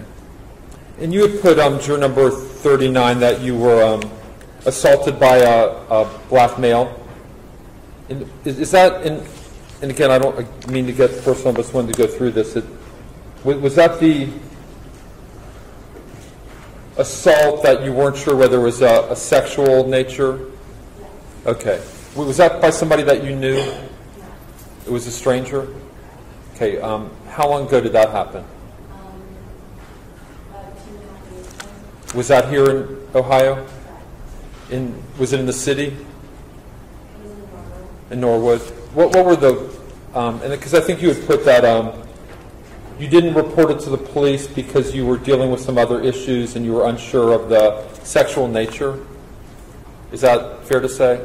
And again, you never reported it, but now everybody in the room knows about it, and I apologize for that. That's okay. I was being honest. Yes.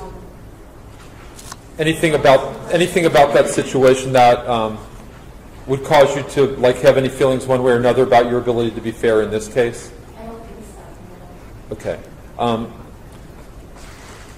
Having gone through and given the answers that you have, do you think you could be fair to Mr. Graffenried and myself? And how about Mr. Tenson? Could you be fair to him? Thank you, juror number 39.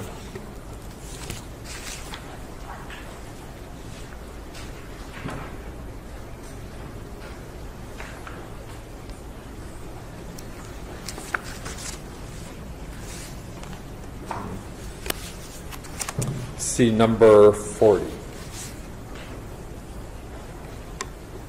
It looks like you're in machine maintenance now. And what about before that? What did you do?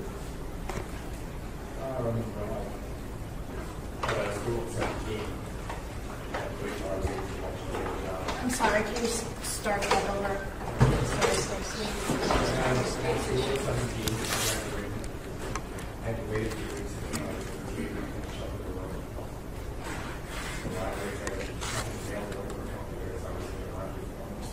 Okay. Okay. And it looks like you were on is it a Claremont County jury? Yes. How long ago was that? Okay. And since then you've moved from there to here? You hear about most people moving from here to there, but you did the opposite? Okay. Was that the reason you moved? Had you heard about the case at all before you came here? The Tenzing Dubose case? Okay. Had you followed it at all when it happened? Not closely. I never imagined that would be this. Okay. And I'm sure you talk to anybody here, they would feel the same as you. But we do appreciate you answering the summons. A lot of people, 800 or so, never responded or got out somehow, so we do appreciate you doing this. Did you remember having formed any kind of opinion or having any kind of thoughts on whether or not this was justified at all? You asked the others if they saw the video. I had seen it on TV, not closely. It was like they yells at me. Okay. Would you say that you've got an opinion as to the guilt or innocence of Mr. Tenzing? I don't have a rock solid opinion. No. Okay. What about a soft opinion? Soft opinion. I think he may have been justified in firing a shot. And I don't think that most policemen, most anybody who owns a gun, well, that movie can actually hit a movie target on purpose. Okay. So is your thought that it was maybe an accident where he hit him in the head where he hit him? I think it might have been an accident where he hit him. Okay. If I were to tell you that when he talked to the Cincinnati police, he said he... Yeah, I agree. I mean, the issue in the case is one of the elements that Mr. Graffenried and I have to show is that he purposely ended his life, that it was his specific intention when he fired the shot was to cause his death. What are your thoughts about that? That's proven to me, but they say I didn't pay much attention before. Tell me again what you said. You said that it's hard to hit a moving target, so that you felt that it was. Well, from what I saw in the video, Okay. the video was shaking, so I assumed he was moving. I heard the car had taken off. Okay. Okay. And where did you hear that? Okay.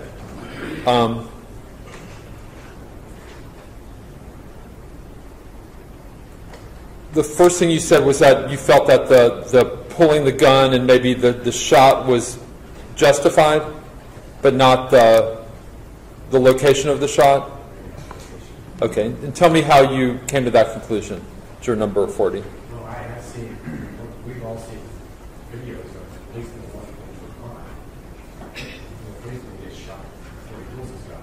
Okay. So, if the policeman pulls his gun on the way up, it may be safer for him. Okay. I don't know if they're dead. Sure. And without getting into too much of the facts, when we're talking about a minor traffic stop, that a weapon was pulled. Can't be done to all objective characterization of this minor traffic stop. Yes. Sustained. Sure.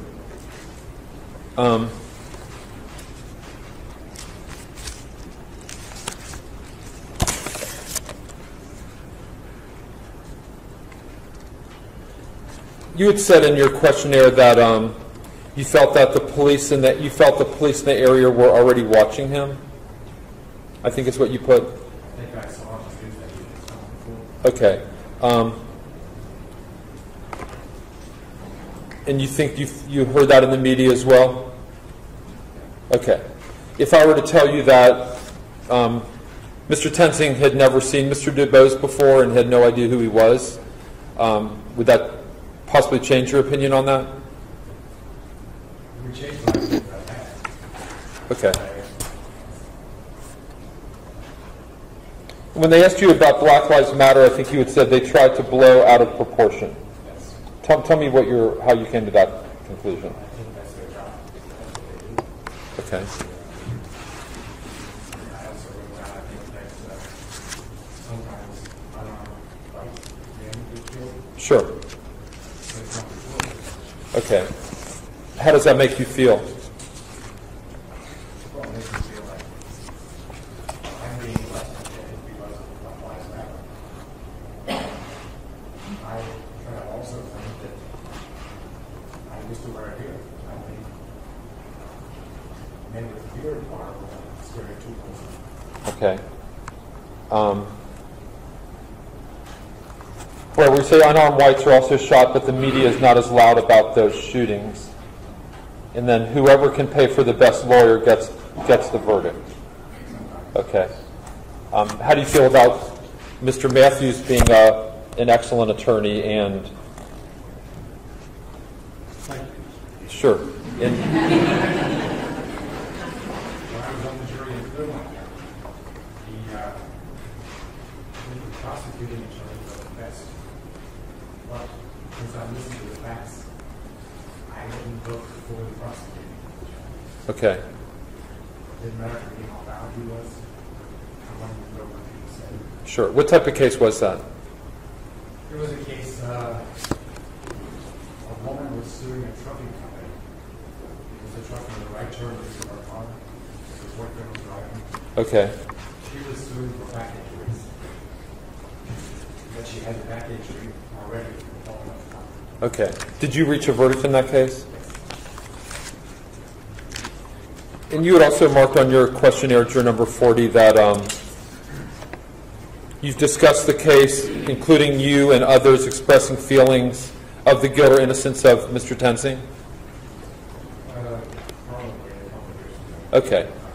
Did you express your opinion at that point? I probably Okay. And what was your opinion at that time? I think what I expressed is it will be self-arresting. Okay. And in coming up with that kind of statement, do you feel that you really could be fair to the state in this case? Yes, I can be fair. Okay. Do you think that's kind of a cold thing to say? that when somebody's dead, that your comment is they can't be selling drugs anymore? I've had enough dealings with people who took drugs. I would like more. Okay. But in terms of like the death penalty for that would be a little much, wouldn't you say? Some drugs, but I would like to consider also how many deaths he's causing by selling drugs. Okay. And again, it sounds like your feelings are pretty strong about this issue. Pretty strong. Okay. And you have to play it right down the middle, and it sounds like you might come in a little bit against Mr. Dubose because of what you feel his lifestyle may have been? Okay. And as a result, it sounds like you probably really could not be fair to the victim in this case. Is that fair to say? The victim is the other. Yeah, right. But we're looking for justice for what happened. Judge, I would ask that he be excused for cause. Yes. You just said something there that I didn't hear. I didn't hear either. Juror number, I can't see your placard. I'm so sorry. What number? 40. Please, Mr. Matthews, feel free to come up and ask a question. Please, as much as you can. I know it's hard, but people aren't used to talking as loudly as I am. But if you wouldn't mind, please speaking up as loud, because I'm having such a hard time hearing you. We've got to be able to hear what you're saying. A little bit. Oh, okay. Well, do your best, all right? And then go ahead. Thank you, Judge. Juror number 40, you said something right there at the end about fair, and I didn't quite catch that. Well, he asked me if I could be fair to Dubose. Yes. Dubose is not the question. Well, the question is, if you're asked to sit as a member of this panel, can you be fair and impartial both to the state of Ohio and to the defendant, Ray Tensley? Okay, and again, you use the word "I think I can." We don't want people that aren't sure. Are you positive you can be fair and impartial? I think I can be as fair as you. Okay, and are you willing to, before you make up your mind on this case, listen to all the evidence that comes from that witness stand and the exhibits that will be admitted during the course of this trial, and listen to the arguments of counsel, and most importantly, listen to the law that Judge Giz will explain to you at the end of the case before you make up your mind? I'm sorry? I can. You can. Okay. Thank you. Judge, I would object to excuse the call. Gentlemen and Mr. Gregory, can you approach briefly?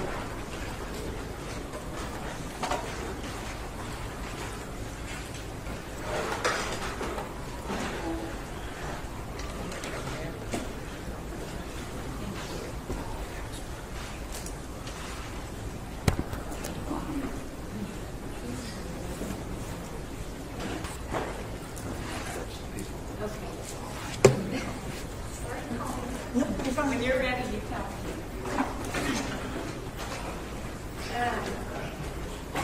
Okay.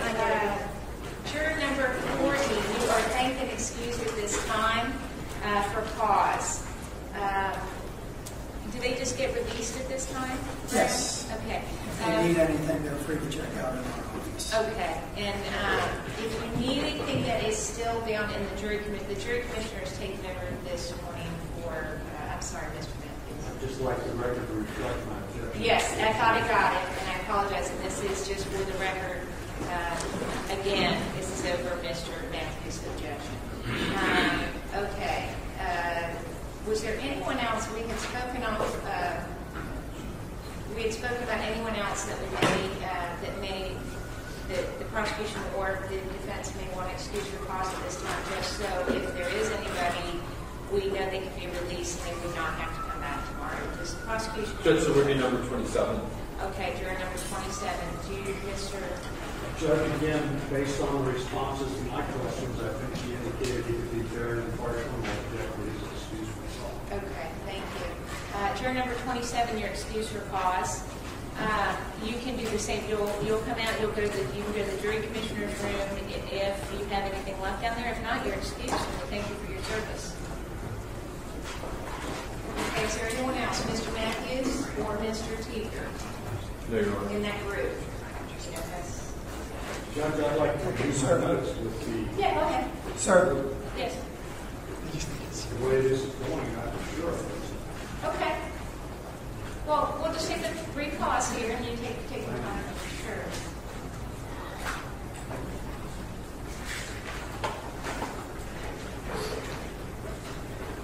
Okay, everybody can stand up if you want to get a good stretch or something in. You don't have to, but.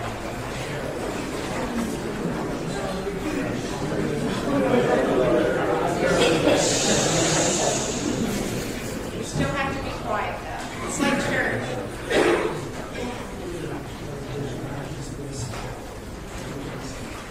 Okay, ladies and gentlemen, you may be seated.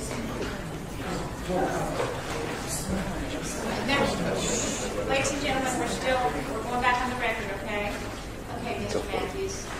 Judge, I've not had an opportunity to question some of the. Yeah, I was going to let you come up and go ahead. So when I get my opportunity, maybe something I would like to excuse the cause, but I don't believe I have a proper basis to do that yet. Okay, so you're okay for the time being, but you may want to go back and revisit that. And that's fine with the board. Is there any objection from No. Mr. Teeter? Okay. All right, Mr. Teeter, we have another 20-some minutes, so if you'd like to continue. Sure.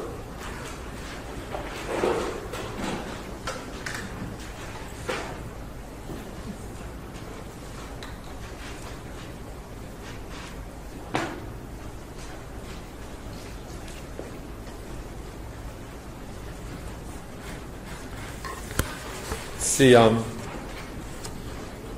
thanks. Juror number, I think we're on 41. Looks like you're a clerk. Do you enjoy what you do? Yes, ma'am. Sure. Okay. Okay. Thank you. And it looks like you've got and I'm not going to name him or say what he does at all, but you have a son that's in law enforcement? Yes. Okay. And I know Mr. Graffenried and I both know and respect him a lot, and I'm sure Mr. Matthews knows and respects him. Everybody in the building does. He's here a lot, and I'm sure you've got to be proud of what he does. He's been doing that a long time. It looks like you have heard of the case. One of the times that in 2013, I did not know. I'm just now really, I don't really know a lot about it because 2013, I was in the hospital. My son was also in the hospital at the same time, and he was in very good condition. So my focus was on anything more on for his movement. Okay. Okay. Okay. And I appreciate that. Since that has happened, have you picked up or followed it since the last trial back in like October, November of last year? Just recently I heard about it, but you can't always go back. People say different things. People have their own opinion about what's going on. You hear bits and pieces. And so I really don't even focus on all that. I have to, so I really don't know anything about the case at all. It's just hearsay. Okay. And so as far as the news, I had stopped from watching the news because it seems like every time that I turn on the news, it's always something negative and not positive. So I try and watch the news. It's like something I would rather or something that I really need to know. But I try to avoid all of that if I can. Okay. I try to find other things that's more positive. Yes, ma'am. And it looks like page 11 of your questionnaire, it looks like is totally blank. Do you think you might have just missed that page? Okay. And they had just, it was about, do you know Sam Dubose or his family? Okay. And they had asked about Black Lives Matter. They had asked about will you be able to render a verdict in this case? Do you have anything you'd like to share on any of those questions, or do you feel that you could be a fair juror?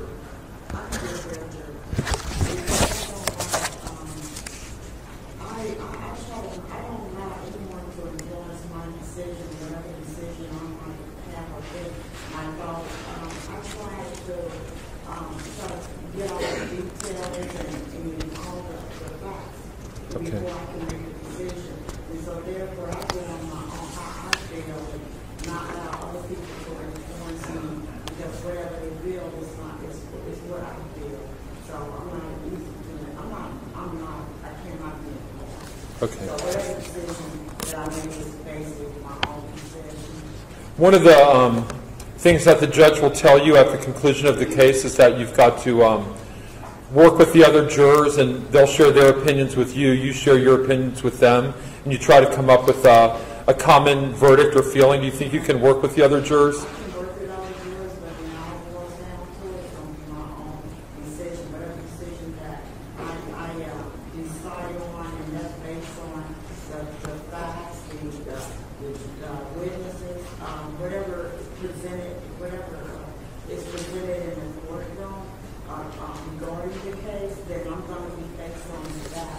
Okay.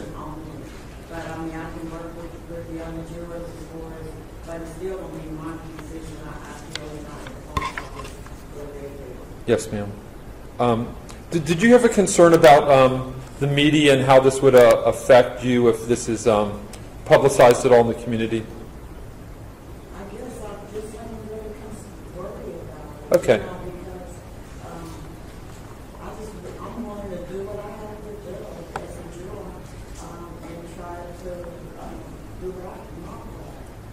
And it looks like another son of yours was involved in the criminal justice system as somebody that was accused or charged with a crime.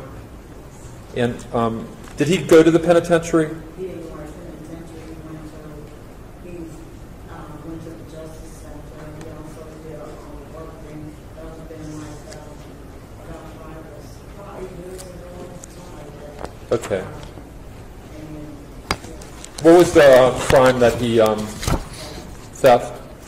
Do you feel that he was treated fairly by the justice system? I raised my children in a certain way that they do what's good for they wrong. And so therefore if they mess up and they make the wrong decision, that's their consequences. And I tell them, I'm not going to jail, I'm not going to bail you out. You're on your own. I went there once to visit them, and I ain't in the capital. Okay.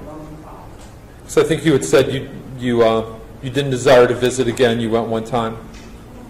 Has he been good? Has he been okay since he's been out? He got himself together, and he's doing good. That's the one that had the major stroke, and he's paralyzed. I'm sorry about that. Paralyzed, and he can't speak. He got himself together and realized his mistake, but sometimes it takes others longer than one. I mean, I raised him like that. I can get comfortable with that. Thank you, juror number 41. Juror number 49. It looks like you're, were you retired from, is it UC? Okay.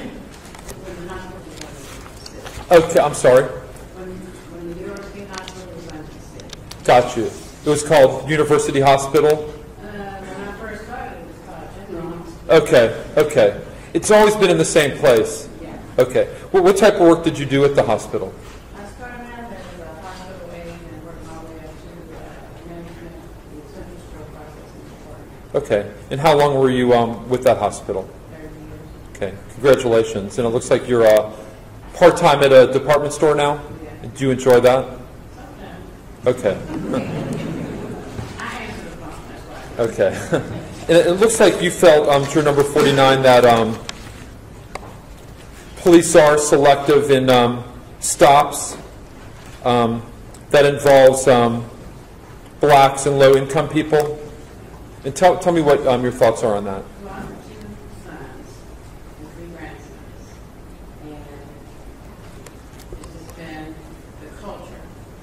stop signs. So I tried to raise them, whatever they tell me to do. So I don't understand. Okay. And it looks like you have seen the body-worn camera, and when they asked you about your opinions, you did have an opinion, and I think you had written that did not look justified from what I saw on the news video. Because I only saw it that short period of time when it was spoken about. Okay. And I've only seen it that one time. I didn't feel a lot. Do you, sure. And do you feel that your initial thought was that it was not justified, that you could set that aside and be fair to Mr. Tenzing in this case? And just base your decision on the witnesses and the exhibits? Okay. And you could sign, whether it's a guilty or not guilty, whatever verdict form you think is fair? Did you follow the first trial at all, juror number 49? Did you know that it was that they even had a first trial like a hung jury? I heard them tell him that I didn't follow the actual every day. I didn't watch it every day. I heard the hung jury. Okay. And you feel that if you were part of the second jury, that you feel comfortable that you could work with the other jurors and try to come up with a decision in this case? Yes. Thank you, juror number 49.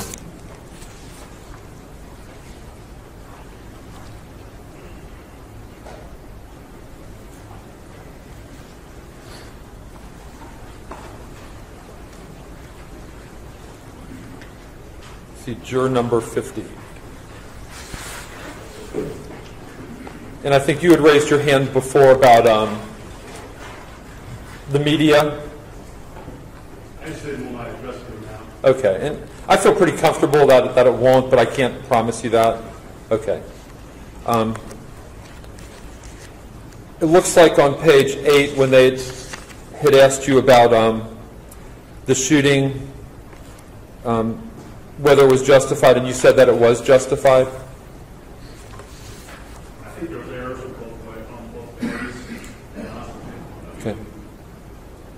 Did I believe the traffic stops that ended in someone dying? No, I don't believe that.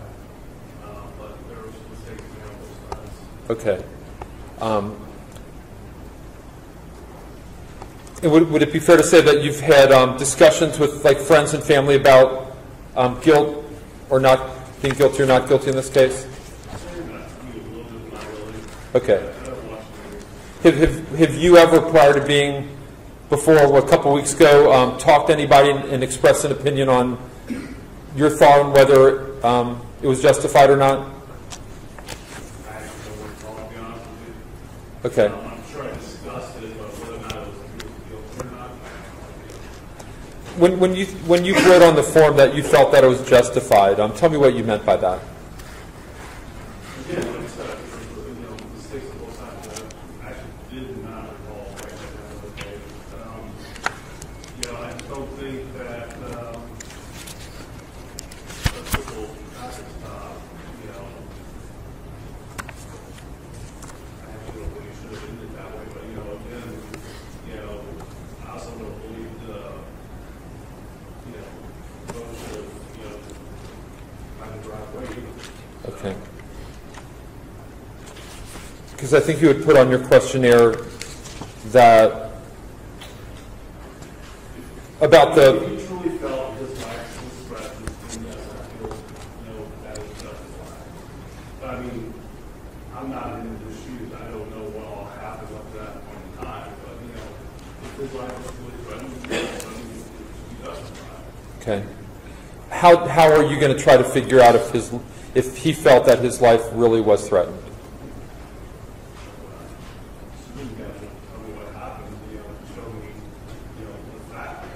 Okay. Do you feel now, though, that based on what you know about the case in the past, that he did feel that his life was in danger? I'm saying, based on what you had known back then, did you feel that Officer Tenzing at the time, a UC officer, felt that his life was in danger, and that's why it was justified? I mean, you're asking me to, take my judgment off when I see him off the news. Sure. That's it. according to what I saw and whatnot, like I said, I think both parties made mistakes. Okay. Because when they'd asked you about the number of unarmed African Americans shot by police, you said there is a problem, failure to follow instructions. If there is an issue, deal with it afterwards. I agree. I mean, if somebody feels like there's something, they get pulled over and they feel like something's wrong with that situation, follow the instructions, get out of the situation, and then deal with it afterwards. Don't try to resolve it right then and there. What if in this case there was a failure to follow instructions, like you say, by Mr. Dubose? Just to fail to follow instructions, shouldn't cost the death. Okay.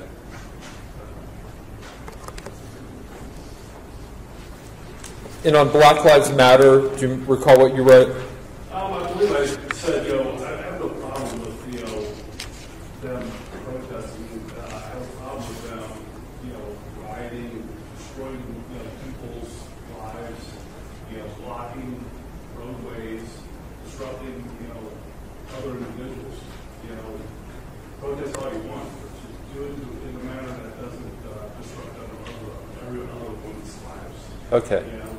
If I'm driving to work and I need to be there at a certain time, don't sit there and block the highway so I can get to work. Has that ever happened to you? No. Is that what you meant when you said they're misguided? Yes. Okay. And it looks like you've a possible sequestration issue?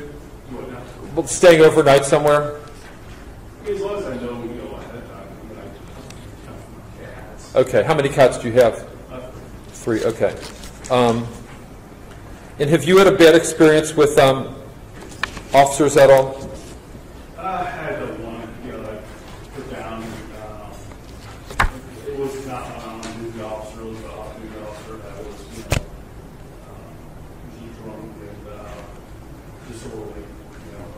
What department was that officer with? I want to say Norwood, but I'm not sure. How did that end up working out? Moving away.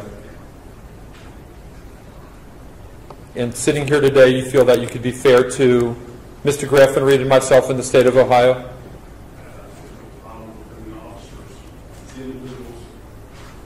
Okay.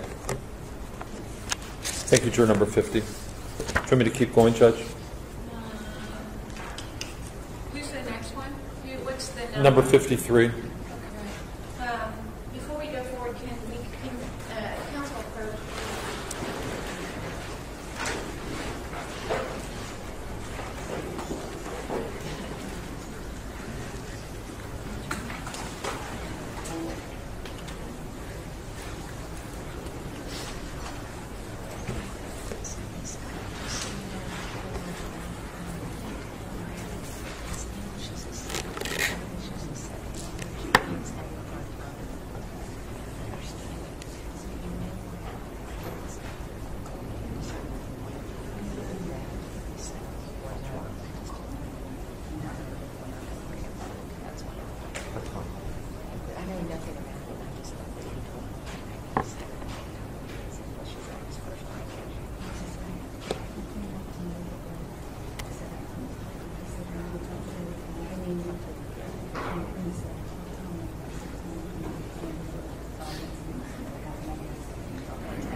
One more. Let's try to get one more. Yes, Judge.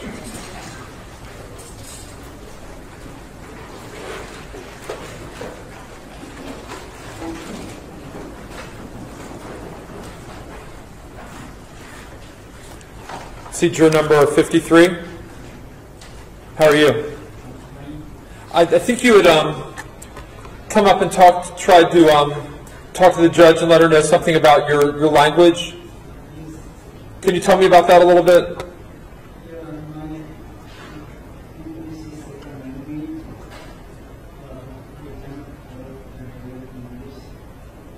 You can't speak very good? What about understanding what everybody's saying? Not very good either?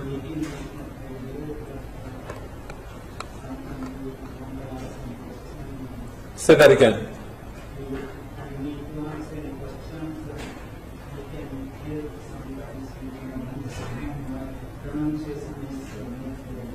Okay. Would it be fair to say that this probably isn't the best case for you to be on, where you're going to be asked to like understand a lot of words that you may not understand? We can't really stop and figure out which ones you can understand or not understand? Okay. Judge Elwood has said he'd be excused for cause. No objection. Okay, juror number 53, you are excused for cause. Thank you. You're thanked and excused. And Brad will help you here. You're all done. Okay. So I think this is a good stopping point, if that's okay.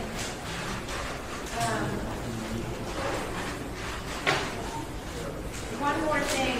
Can counsel approach? Everyone just relax for a second, but I need to ask them about one more thing. I should have asked you when you were up there. I'm sorry.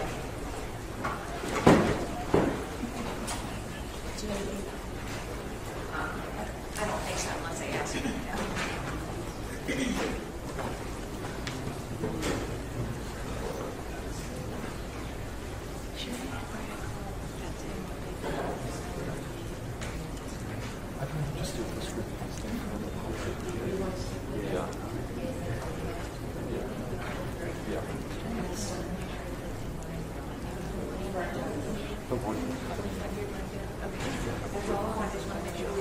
Because they would not have heard a lot of the others.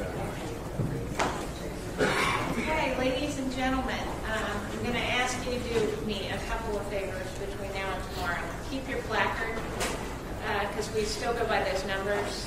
If I cannot see those, make sure that when I'm looking at you, I can see what that number is, okay? So if you see me squinting towards you, make sure to tell me what it is. Don't speak out of turn, it's okay in those cases. The other thing is, I'm going to remind you, no discussion about this with anyone.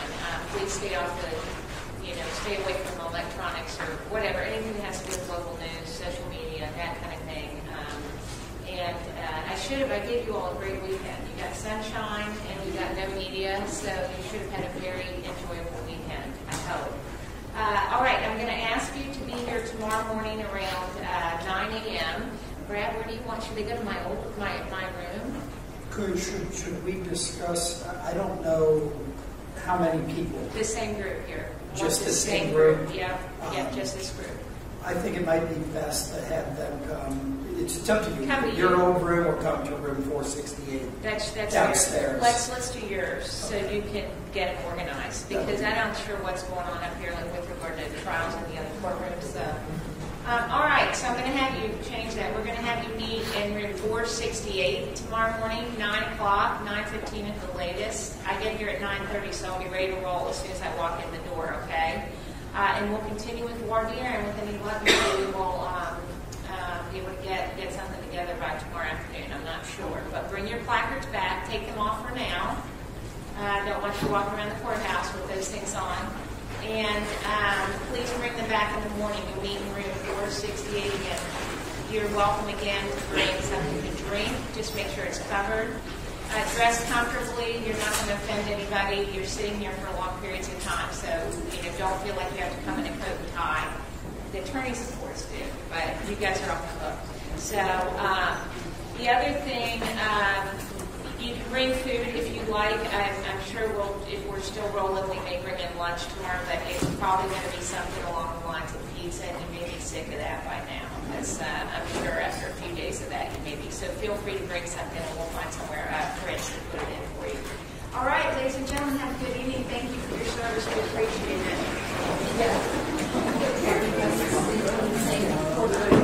Yes. Can I make a quick announcement? Yes. Oh, sorry, Brad. Just very quickly, if any of you need to go down to our office for anything, there are representatives from our office down there that are able to assist you, parking passes and work statements and things of that nature.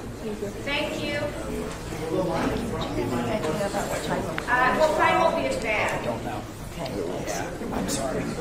Yeah, it's just that doctor appointment.